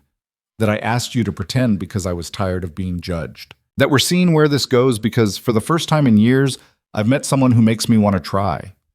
"How'd she take it?" "She hung up on me." Victoria's laugh was bitter. "Then she called back 5 minutes later and said I was making the biggest mistake of my life." "I'm sorry." "Don't be. She's been saying that about my choices since I turned down a marriage proposal at 23 to go to law school." Victoria turned to him. "But my grandmother called right after." "Want to know what she said?" "What?" "That I should stop worrying about mistakes and start worrying about regrets. That the only real failure is not trying." "Your grandmother is a wise woman." "She likes you. A lot. She texted me this morning asking when you're coming back for dinner." Caleb smiled. "Tell her we're available." "We?" "All 3 of us, if Mia's invited too." Victoria's expression softened. "Always. She's part of you, I get that." Mia returned, chocolate mustache and all, climbing onto the bench between them. "Are you Daddy's girlfriend now?" she asked Victoria with characteristic bluntness. "Mia!" Caleb felt his face heat, but Victoria laughed. "I don't know yet. What do you think? Should I be?" Mia considered this with the seriousness of a Supreme Court justice. Do you make him happy? I hope so. Does he make you happy? Very much. Then yes, you should be his girlfriend. Mia leaned against Victoria's shoulder. Plus you're nice and you brought good bagels and you didn't make fun of my unicorn scarf. Why would I make fun of it? It's the best scarf I've ever worn. Mia beamed and Caleb watched this incredible woman, brilliant, successful, powerful, bond with his daughter over cartoon unicorns and hot chocolate. The day unfolded with unexpected ease. They left the park and wandered through town, stopping at shops decorated for the post-Christmas sales. Mia dragged them into a bookstore, emerging with 2 new books Victoria insisted on buying despite Caleb's protests. Consider it a late Christmas present, Victoria said, for both of you. Lunch was pizza at the place Caleb and Mia frequented, where the owner knew their usual order and gave Mia extra Parmesan packets. Victoria ate greasy pepperoni pizza without complaint, laughing when Mia demonstrated the proper cheese pull technique. This is the best pizza I've ever had, Victoria declared. You're lying. I'm not. The best pizza isn't about quality. It's about company. She looked at him across the red checkered tablecloth. This is the best pizza because I'm eating it with you. Caleb felt something shift in his chest, something that felt dangerously close to falling. By late afternoon, Mia was flagging, exhausted from excitement and fresh air. They headed back to Caleb's apartment, where Mia immediately collapsed on the couch with one of her new books. I should probably go, Victoria said, lingering by the door. Let you guys rest. Or you could stay, Caleb said. If you want. We're not doing anything exciting. Probably going to make dinner, watch a movie. Mia will fall asleep halfway through. Are you sure? I'm sure. Victoria stayed. She helped Caleb make spaghetti in his tiny kitchen, their movements awkward in the limited space. She accidentally added too much salt to the sauce, and he burned the garlic bread, and somehow it was perfect. They ate together at the small table, Mia between them, and talked about nothing important. Favorite movies, worst school memories, the merits of crunchy versus smooth peanut butter. The kind of conversations that built foundations. After dinner, they piled onto the couch for a movie Mia picked, something animated about talking animals that Caleb had seen 17 times. True to prediction, Mia fell asleep 20 minutes in, her head on Victoria's lap. Victoria stroked Mia's hair absently, her attention on the screen but her mind clearly elsewhere. What are you thinking about? Caleb asked softly. How normal this feels. How easy. She looked at him. It shouldn't be this easy, should it? We barely know each other. Maybe that's the point. Maybe when it's right, it doesn't have to be complicated. My entire life has been complicated. Mine's been too simple. Maybe we balance each other out. Victoria smiled, but worry creased her forehead. What happens when the newness wears off? When we have to deal with real things, my work schedule, your responsibilities, the fact that we come from completely different worlds? We deal with them, together. You make it sound so simple. It's not. But it's not impossible either. He shifted closer, careful not to wake Mia. Victoria, I know this is fast, I know it's scary, but I also know that I haven't felt this alive in 3 years, and I don't want to lose that because we're too afraid to try. She was quiet for a long moment, her hand still moving through Mia's hair. I have to go back to work next week, she said finally. Long hours, late nights. Sometimes I'm at the office until midnight. Okay. I travel for cases, sometimes for days at a time. Okay. And I don't know how to be a mother. I don't know if I can be what Mia needs. You don't have to be her mother. Just be Victoria. That's enough. Tears slid down her cheeks. What if I fail?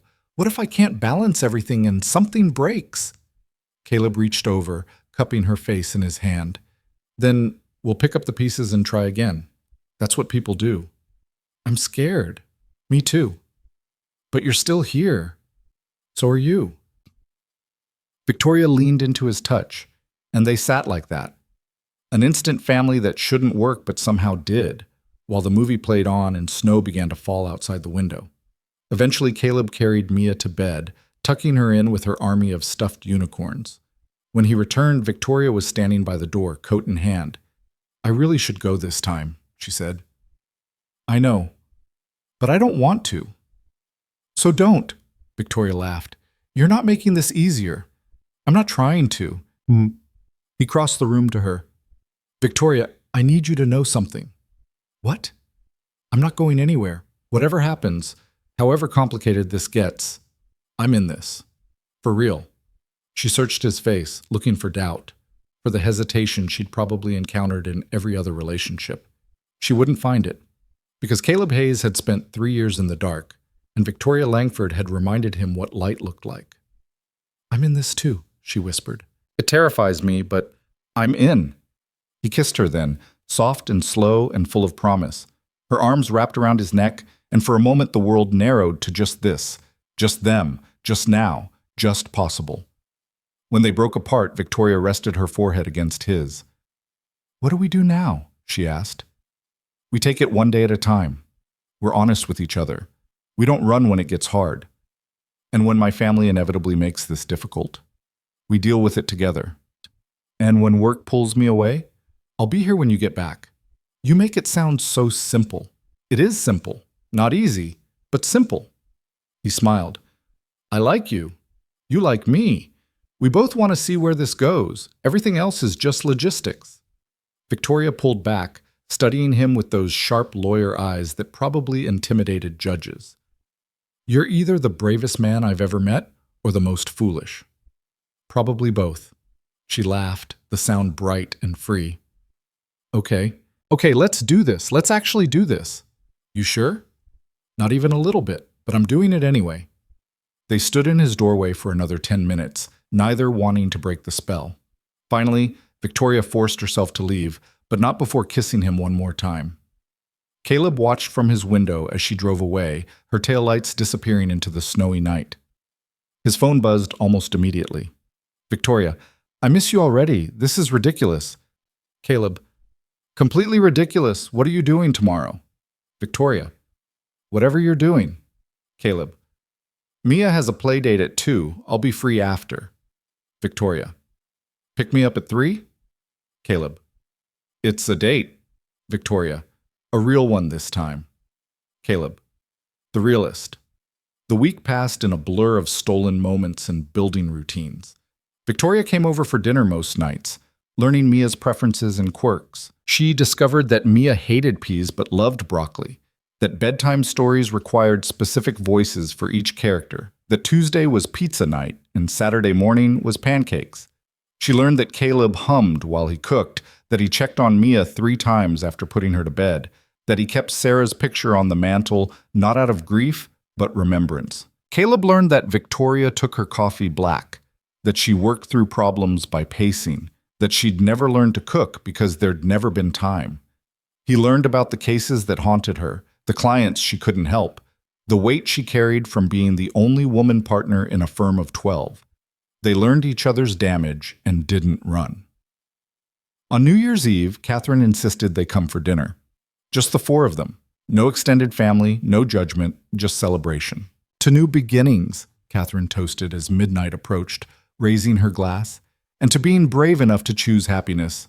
They clinked glasses, sparkling cider for Mia, and watched the clock count down. At midnight, Caleb kissed Victoria while Mia cheered and Catherine pretended not to watch. It was messy and imperfect and absolutely right. Happy New Year, Victoria whispered against his lips. Happy New Year. Later, driving home through quiet streets, Mia asleep in the back seat, and Victoria's hand in his, Caleb allowed himself to believe in futures again. What are you thinking? Victoria asked.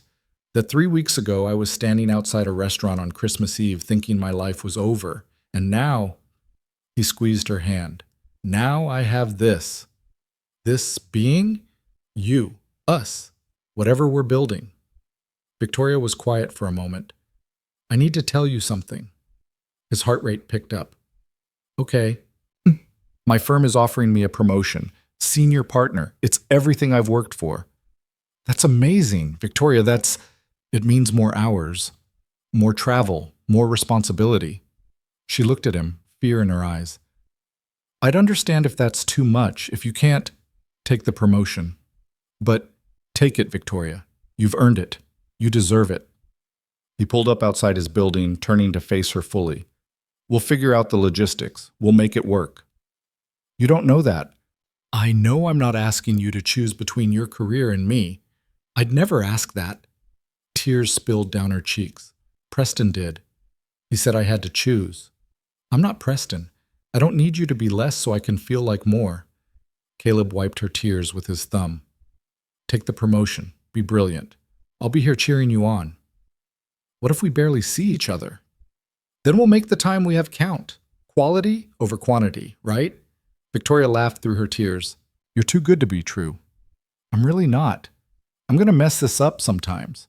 I'm going to be insecure about the income gap and intimidated by your success. I'm going to worry that you'll realize you're settling. You're not. Let me finish. He took both her hands. I'm going to mess up, and you're going to work too much, and we're going to have fights and hard days and moments when we wonder what we were thinking. But we're also going to have these moments where everything feels right, and I think that's worth fighting for. Victoria kissed him, desperate and grateful and full of promise. I love you, she said against his lips. I know it's too soon and we're supposed to take this slow, but I love you. Caleb's world tilted on its axis. Say it again, he whispered. I love you, Caleb Hayes. I love your terrible truck and your daughter's gap-toothed smile and the way you make me feel like I'm enough exactly as I am. I love you too. The words felt like coming home. I love your ambition and your terrible cooking and the way you wear Mia's unicorn scarf like it's Versace. They laughed and cried and kissed until the windows fogged up and Mia stirred in the back seat. I should get her inside, Caleb said reluctantly. I know. Come up with us? Just for a few minutes? Victoria nodded, and together they carried a drowsy Mia upstairs. Victoria helped tuck her in, and Mia mumbled, "Love you, Victoria," before falling back asleep. Victoria froze, her hand still smoothing Mia's blanket. She didn't mean, Caleb started. She did. And Victoria's voice cracked. I love her too. Is that crazy? We've known each other a week. Mia has that effect on people. They stood in the doorway of his daughter's room, watching her sleep, and Caleb felt the last piece of his broken heart slot back into place. In his living room, Victoria gathered her things reluctantly. I should go. You both need rest. Victoria, she turned. This is real, right? This isn't just some Christmas magic that's going to disappear. She crossed back to him, framing his face with her hands. This is real. Real and complicated, and probably going to be difficult sometimes, but real. Good enough for me. She kissed him one more time, soft and lingering. See you tomorrow? Always. After she left, Caleb stood at his window and watched snow fall on the quiet street. Somewhere out there, Victoria was driving home to her empty apartment, but it wouldn't be empty for long. They'd already talked about her spending more time here, about eventually finding a place that fit all three of them. Eventually. When the time was right. His phone buzzed. Victoria. Thank you. Caleb. For what? Victoria. For choosing me. For seeing me. For making me believe in possibilities again. Caleb. Thank you for being brave enough to ask a stranger for help. Victoria.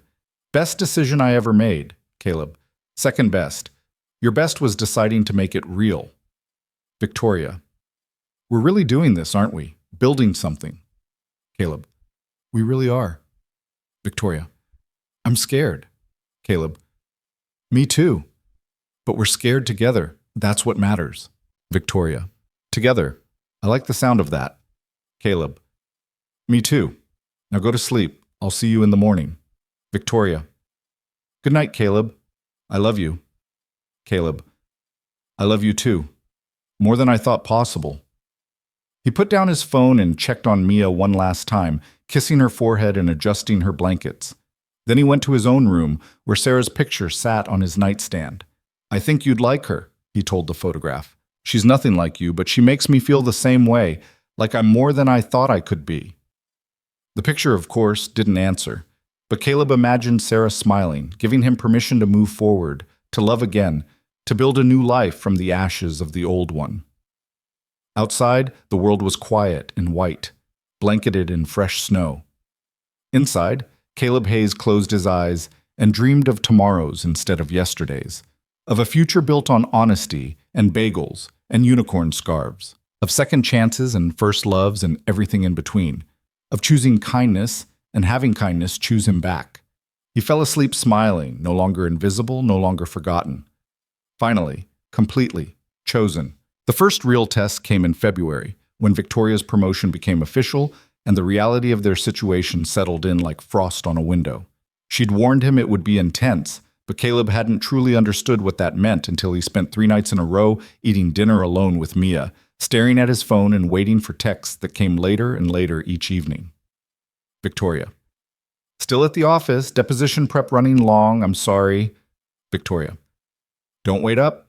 Going to be midnight at least. Victoria. Miss you both. This case is killing me. On the 4th night, Mia pushed her chicken nuggets around her plate and asked the question Caleb had been dreading. Is Victoria going to leave us? His heart stopped. What? No, sweetheart. Why would you think that? Because she's not here anymore. And you're sad. Mia's voice was small, uncertain. Did we do something wrong? Caleb pulled his daughter into his lap, holding her tight. You didn't do anything wrong. Victoria's just really busy with work right now. You know how sometimes Daddy has to work late when the boiler breaks or there's an emergency? Yeah. It's like that for Victoria, except her emergencies are people who need her help with important problems. But she promised she'd help me with my art project. Mia's eyes filled with tears. She said we'd make a volcano, and now she's gone all the time. Caleb closed his eyes, feeling the weight of trying to hold everything together. How about we call her, he suggested, right now, just to say hi. Mia nodded, wiping her eyes. Victoria answered on the 3rd ring, her voice strained and exhausted. Caleb, I can't really talk right now. It's important. Mia needs you. A pause, then Victoria's tone shifted completely. Put her on. Caleb handed over the phone and watched his daughter's face transform. Hi, Victoria. I miss you. Are you coming back? When? Okay. I love you too. Mia handed back the phone, smiling now, and returned to her dinner as if the world had righted itself. Caleb? Victoria's voice was rough with emotion. I'm here. I'm so sorry. I didn't realize.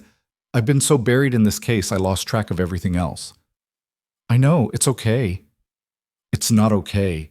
I promised her we'd do that project together and I completely forgot. Victoria sounded close to tears. I'm failing at this. Already. You're not failing, you're just learning. We both are. I don't know how to balance this. I don't know how to be good at my job and good for you and good for Mia. Caleb glanced at his daughter, happily eating now that she'd heard Victoria's voice. Can you get away this weekend? He asked. Even for a few hours? I have to work Saturday, but Sunday. Sunday works. Come over Sunday morning. We'll do the volcano project together, the 3 of us. Caleb, you don't have to. I want to. We want to. Just show up, okay? That's all we need. Victoria's breath shook on the other end of the line. Okay, Sunday. I'll be there. And Victoria? Yeah? We're not going anywhere. This is hard, but we're not running. Promise? Promise. Sunday morning arrived cold and bright. Mia had been up since dawn, gathering supplies for the volcano project and changing her outfit 3 times. What if she doesn't come? Mia asked for the 4th time. She'll come. But what if her work needs her? Then she'll call and we'll reschedule. But she'll come, sweetheart, I promise. Victoria arrived at 9, carrying a bag from the craft store and looking like she hadn't slept in days. Dark circles shadowed her eyes, and her clothes, yoga pants and an old law school sweatshirt, were the most casual Caleb had ever seen her. Mia launched herself at Victoria before she'd even closed the door. You came. You really came. Victoria caught her, holding tight. Of course I came. I promised, didn't I? They spread newspaper across the kitchen table and began constructing a papier-mâché volcano. It was messy and chaotic and absolutely perfect. Flour paste ended up in everyone's hair. Victoria's careful lawyer precision gave way to childlike enthusiasm as she helped Mia shape the mountain. It needs to be taller, Mia insisted. Big enough for the dinosaurs to see the lava. Dinosaurs? Victoria looked to Caleb for help. Don't ask, just go with it. They worked for hours, talking and laughing and making a spectacular mess. Victoria's phone rang twice, and both times she silenced it without looking. "Don't you need to get that?" Caleb asked after the second call. "No, I'm exactly where I need to be." After lunch, grilled cheese that Victoria only slightly burned, they painted the volcano. Mia chose purple and orange, insisting volcanoes didn't have to be traditional colors. "In my world, they can be whatever they want," she declared. "I like your world," Victoria said softly, meeting Caleb's eyes across the table. When Mia ran to get more glitter, Victoria leaned against the counter with a sigh. "I was terrible this week, wasn't I?" "You were busy." "I was absent. There's a difference." She stared at the purple volcano drying on the table. "I don't know how to do this, Caleb. I don't know how to be the kind of partner you need and the kind of lawyer my clients need." "What if you didn't have to choose?" "But I do. Every day I choose, and this week I chose wrong." Caleb moved to stand in front of her, taking her hands. "You didn't choose wrong. You did your job. That's not a crime. But I forgot about Mia. I forgot my promise to her. And you showed up today to make it right. That's what matters." He cupped her face. "Victoria, I'm not asking you to be perfect. I'm asking you to try. And you are. You're trying so hard, it's breaking my heart." Tears spilled down her cheeks. "What if trying isn't enough? Then we try harder, together." Mia bounded back into the room with enough glitter to decorate a parade float, and the moment passed. But that night, after Mia was asleep and Victoria was curled up on his couch with her laptop finishing work she'd brought home, Caleb made a decision. "Move in with us," he said. Victoria's head snapped up. "What?" "Move in. Not right away, but soon. Your apartment is 40 minutes from here. You're driving back and forth constantly, sleeping in an empty place, wasting hours commuting." He sat beside her. "Move in. Be here. Make this your home, too." "Caleb, that's a huge step." "I know, but I'm ready if you are." Victoria stared at him, laptop forgotten. "You want me to live here? In this apartment? We could find a bigger place, something that fits all of us." "With your income and mine, we could afford—" She stopped herself. "Sorry. That sounded terrible. It sounded practical, which is good, because someone in this relationship needs to be." He smiled. "Think about it. No pressure. But the offer's there." Victoria set aside her laptop and crawled into his lap, wrapping her arms around his neck. "I'll think about it," she whispered. "But Caleb?" "Yeah?" "I'm starting to think there's nowhere else I'd rather be." They kissed, soft and slow, while down the hall Mia slept and dreamed of purple volcanoes and families that chose each other. The weeks that followed were an exercise in building something real from the fragments of their separate lives. Victoria started keeping clothes at Caleb's apartment, then toiletries, then half her case files. Her presence became woven into the fabric of their days. Her coffee mug in the dish rack, her blazer on the hook by the door, her voice reading bedtime stories when she made it home in time.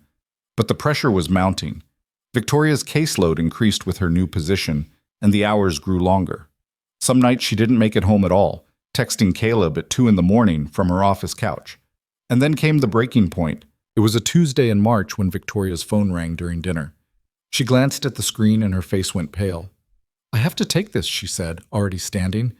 Caleb watched her pace into the living room, watched her shoulders tense, and her free hand press against her forehead.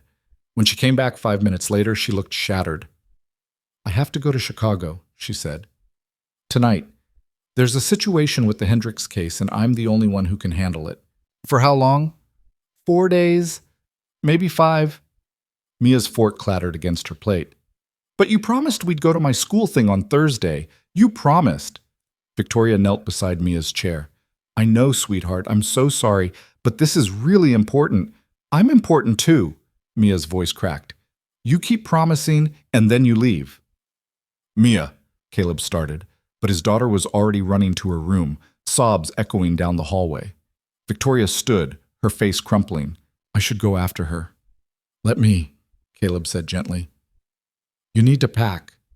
He found Mia face down on her bed, crying into her pillow. "Hey, baby girl," he said, sitting beside her and rubbing her back. "She's leaving again," Mia sobbed. "Just like Mommy left." The words hit Caleb like a physical blow. That's not Mia, sweetheart. Victoria isn't leaving like Mommy did. She's coming back. But she's always gone. And when she is here, she's on her phone or her computer and she's not really here at all. Caleb had no answer for that. Because Mia was right. He stayed with his daughter until she cried herself to sleep, then returned to find Victoria standing in the middle of the living room, her packed bag at her feet, tears streaming down her face. I heard what she said, Victoria whispered, about her mom. She didn't mean it the way it sounded. Yes, she did. And she's right. Victoria wrapped her arms around herself. I'm failing her. I'm failing both of you. You're not. I am, Caleb. Look at this. I can't even stay for one school event. I can't be here when she needs me. I'm exactly what I swore I wouldn't be, someone who puts work before everything else. This is one case, one emergency. It's every case, every emergency. Because there will always be another client, another deadline, another crisis that only I can handle. She looked at him with devastated eyes. Maybe this was a mistake. Maybe I'm not cut out for this. Fear shot through Caleb's chest. Don't say that. Why not? It's true. I love you. I love Mia. But love isn't enough if I can't show up. If I can't be present. Then figure out how to be present. Set boundaries at work. Delegate. Say no sometimes. I can't just say no. I'm senior partner now. People are depending on me. We're depending on you too. The words came out harsher than Caleb intended. Mia is depending on you. I'm depending on you. And you keep choosing work. Victoria flinched like he'd slapped her. That's not fair. Isn't it? When was the last time you were here for a whole evening? When was the last time we had a conversation that didn't get interrupted by your phone? I'm doing the best I can. I know you are. But your best is spreading you so thin there's nothing left for us. They stared at each other across the small living room, the distance between them suddenly feeling insurmountable. What do you want me to do? Victoria asked, her voice breaking. Quit my job? Give up everything I've worked for? I want you to want to be here. Really be here. Not just physically present, but mentally, emotionally, here. I do want that. Then show me. Show Mia. Because right now it feels like we're competing with your career and losing. Victoria's face crumpled. I don't know how to balance this. I don't know how to be everything to everyone. Then stop trying to be everything. Just be Victoria. That's all we need. She grabbed her bag, her movements jerky with suppressed emotion. I have to go. My flight leaves in 2 hours. Victoria, we'll talk when I get back. I can't do this right now. She left, and the apartment felt emptier than it had in months. Caleb stood in the silence, his own words echoing in his ears. Had he been too harsh? Had he asked too much? Or had he finally said what needed to be said? His phone buzzed an hour later. Victoria, I'm at the airport. I'm sorry for everything. Caleb, me too. I shouldn't have. Victoria, you were right about all of it. I'm not showing up the way I should. Caleb, we'll figure it out when you get back. Victoria, what if we can't? What if this just doesn't work? Caleb, then we try anyway. Because giving up isn't an option. Victoria, I love you. Caleb, I love you too. Be safe. The next 4 days were the longest of Caleb's life. He went through the motions, work, school pickup, dinner, bedtime, while Mia asked questions he couldn't answer.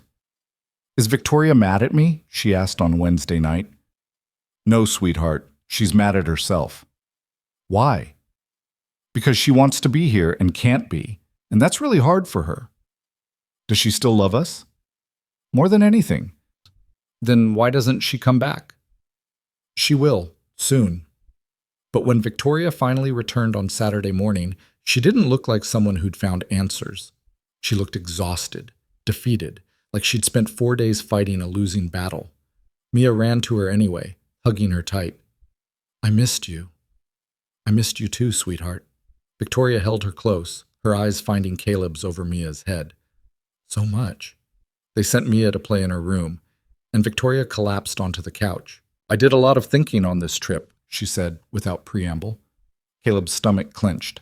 And And I talked to my firm about reducing my hours, about bringing on an associate to help with the caseload, about setting boundaries. What did they say? They said it would impact my career trajectory, that senior partners don't work part-time, that if I wasn't willing to give 100%, maybe I wasn't the right fit for the position. Victoria, so I quit. The words hung in the air like a bomb. You what? I quit. Well, I gave notice. 6 weeks to transition my cases. She looked at him with red-rimmed eyes. I can't be senior partner and be the partner you need. Something had to give, and it wasn't going to be you and Mia. Caleb felt like the floor had dropped out from under him. You can't quit your job. That's not what I was asking. I know, but it's what I needed to do. Victoria's hands twisted in her lap. I spent 4 days in Chicago realizing that I was becoming my mother, achieving everything and connecting with no one. I was winning at work and losing at life. But your career, everything you worked for, doesn't matter if I'm alone. She met his eyes. I don't want to be alone anymore, Caleb. I don't want to miss Mia's school events and fall asleep on the couch and have conversations through text messages. I want to be present, really present. What will you do?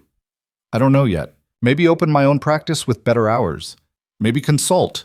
Maybe take some time to figure out who I am when I'm not working 80 hours a week. She laughed, but it sounded broken. I'm terrified. This job was my identity. Without it, I don't know who I am. Caleb pulled her into his arms, holding her while she shook with silent tears. You're Victoria, he whispered. You're brilliant and kind and strong. The job didn't make you those things. You've always been them. What if I regret this? What if I wake up in 6 months and realize I made a huge mistake? Then we'll deal with it, together. But Victoria? He pulled back to look at her. I never asked you to quit. I never wanted you to give up your career. I know, but I needed to, for me, because I finally understood that success without connection is just empty. They held each other while Mia played in the next room, and Caleb felt the pieces of their life rearranging into something new, something neither of them had planned but both desperately needed. Over the next 6 weeks, Victoria transitioned out of her senior partner role with the same dedication she'd brought to every case. She worked long hours tying up loose ends, but she also made it to Mia's school play. She attended a parent-teacher conference. She cooked dinner 3 nights a week, even though most of it was terrible. And slowly, the tension that had been building between them eased. On Victoria's last day at the firm, Catherine hosted a celebration dinner. Just the 4 of them again, around her dining table, toasting new beginnings. To my granddaughter, Catherine said, raising her glass, who finally learned that life is meant to be lived, not just achieved.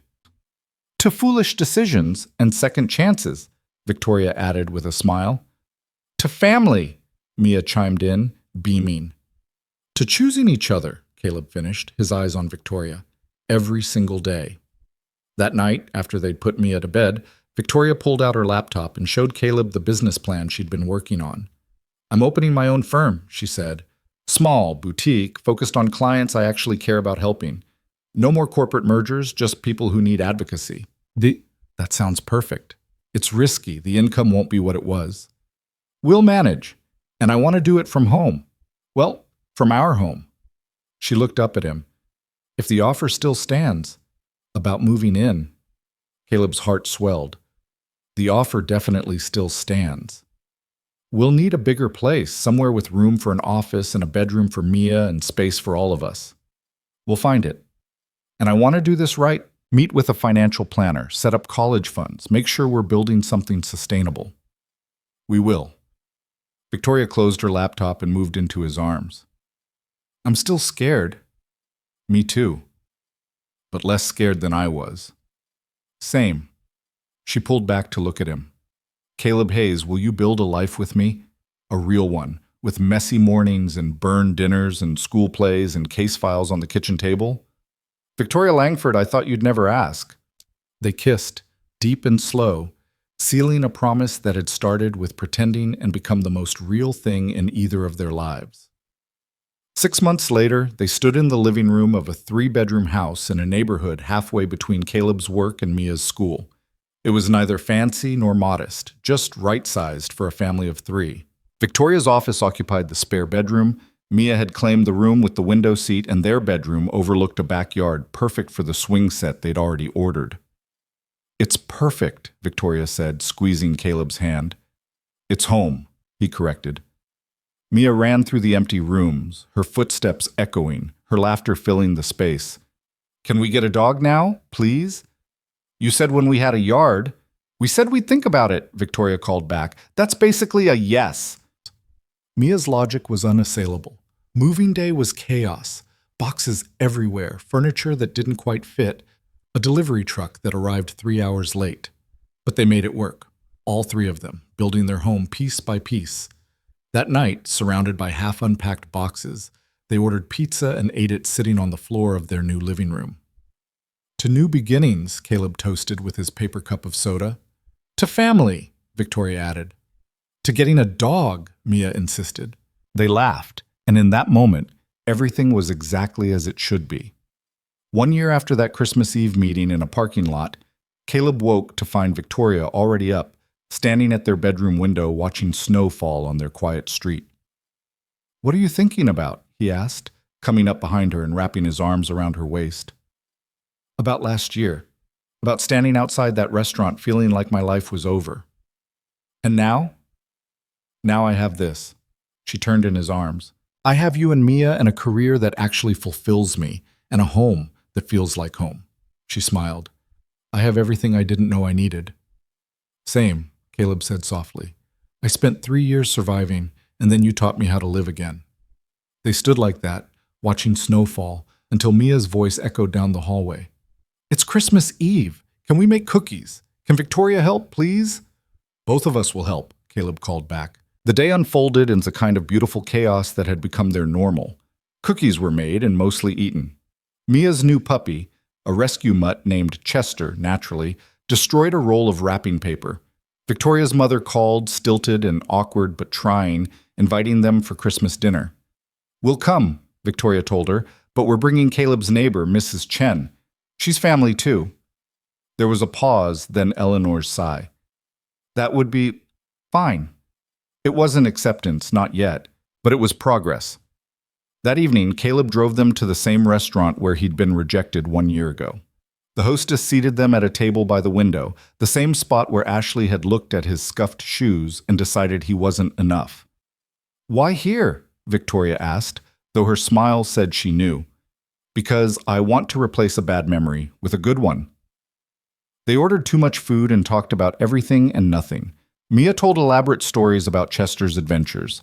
Victoria shared stories about her new clients, her eyes bright with purpose. Caleb just listened, soaking in the miracle of having a family again. After dinner, as they walked back to the car through gently falling snow, Caleb stopped. "Wait here," he told them. "Both of you." He went back inside the restaurant and found their server. "Can I leave a note with the check?" he asked. "Of course, sir." Caleb pulled out a pen and wrote on the back of the receipt. "1 year ago, I was rejected at this table on Christmas Eve. I thought my life was over. But rejection led me to the parking lot outside, where I met someone who changed everything. Thank you for teaching me that being chosen sometimes starts with choosing kindness first. And thank you for showing me that endings are just beginnings in disguise." He left a generous tip and walked back outside, where Victoria and Mia were making snow angels on the sidewalk of the parking lot. "Daddy, look!" Mia's angel was lopsided and perfect. "Beautiful, sweetheart." Victoria stood, brushing snow from her coat. "What did you do in there?" "Left a message for anyone who needs to hear it." "Which is?" "That sometimes the worst moments lead to the best ones. That rejection can be redirection. That Christmas miracles are real if you're brave enough to believe in them." Victoria kissed him, soft and sweet, while Mia giggled and Chester barked and snow fell all around them. "I love you," Victoria whispered. "Thank you for being brave enough to say yes in that parking lot. Thank you for being brave enough to ask." They drove home through the decorated streets, singing off-key Christmas carols, while Mia conducted from the back seat. Their house glowed with lights they'd hung together, slightly crooked but perfect in their imperfection. Inside, after Mia was asleep and Chester was curled up at the foot of her bed, Caleb and Victoria sat on their couch, surrounded by the life they'd built. "Can I tell you a secret?" Victoria asked. her head on his shoulder. Always. I used to think happiness was something you achieved, a goal you reached after checking all the right boxes. Success, status, recognition. She paused. But real happiness is this. It's sitting on the couch with someone who knows all your flaws and chooses you anyway. It's building something ordinary that feels extraordinary. It's choosing kindness, Caleb added, over and over again. Over and over again, she agreed. They sat in comfortable silence, watching lights twinkle on their Christmas tree, a mismatched collection of ornaments that told the story of their blended family, store-bought alongside handmade, expensive beside precious, perfect in its imperfection. Caleb thought about the man he'd been 1 year ago, widowed, lonely, convinced his chance at happiness had died with Sarah. He thought about standing in that parking lot, rejected and invisible, ready to give up. And then he thought about Victoria approaching him in the snow with an impossible request and desperate hope, about choosing to say yes even though it was crazy, about pretending to be her fiancé and discovering it wasn't pretending at all, about second chances and first loves and the courage it took to try again. His phone buzzed with a message from Mrs. Chen. Mrs. Chen, Merry Christmas to my favorite family. Thank you for letting an old woman be part of your story.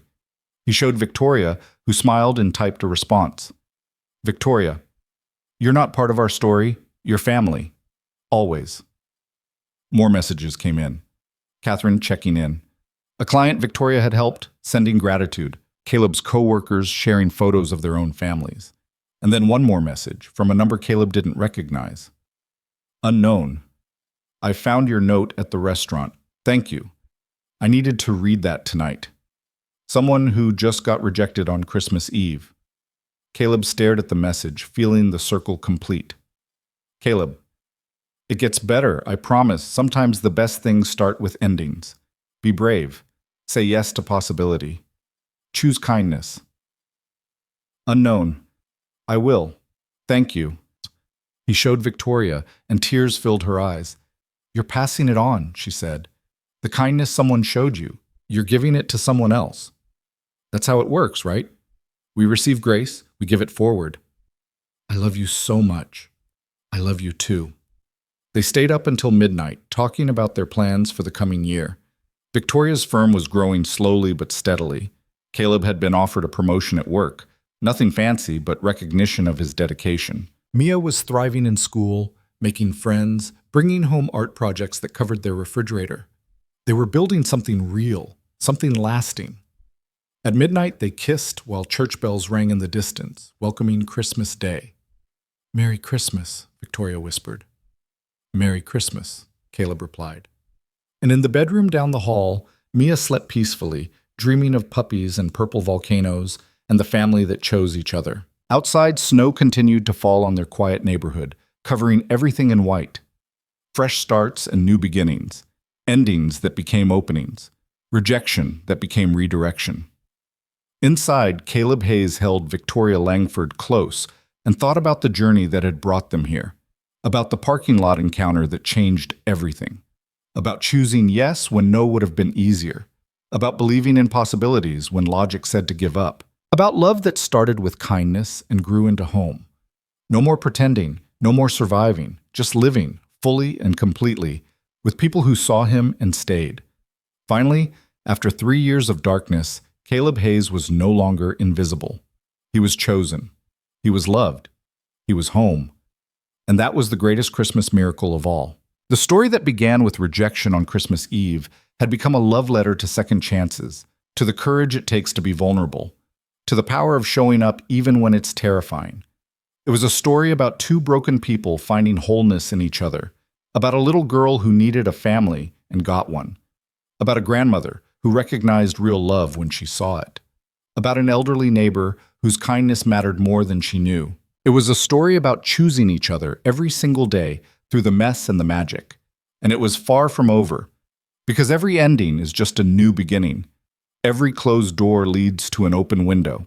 Every Christmas Eve rejection can lead to a Boxing Day revelation. And every act of kindness, no matter how small, no matter how scared you are, has the power to change everything. Caleb and Victoria had learned that lesson in a snowy parking lot 1 year ago. Now they were living proof that sometimes the best gifts aren't wrapped in paper and ribbons. Sometimes they're wrapped in courage and vulnerability and the willingness to say yes to something that doesn't make sense on paper but makes perfect sense in the heart. Their story was proof that love isn't about finding someone perfect. It's about finding someone who makes your imperfections feel like home. And as the clock struck 1 on Christmas morning, as they finally headed to bed in the house they'd built together, Caleb knew one thing for certain. He would never stop being grateful for that cold December night when Victoria Langford walked up to a lonely maintenance supervisor and asked him an impossible question. Because that question, "Would you pretend to be my husband tonight?" had led to the most real thing he'd ever experienced. And he'd choose it again, every single time. Kindness had become love. Pretending had become permanence.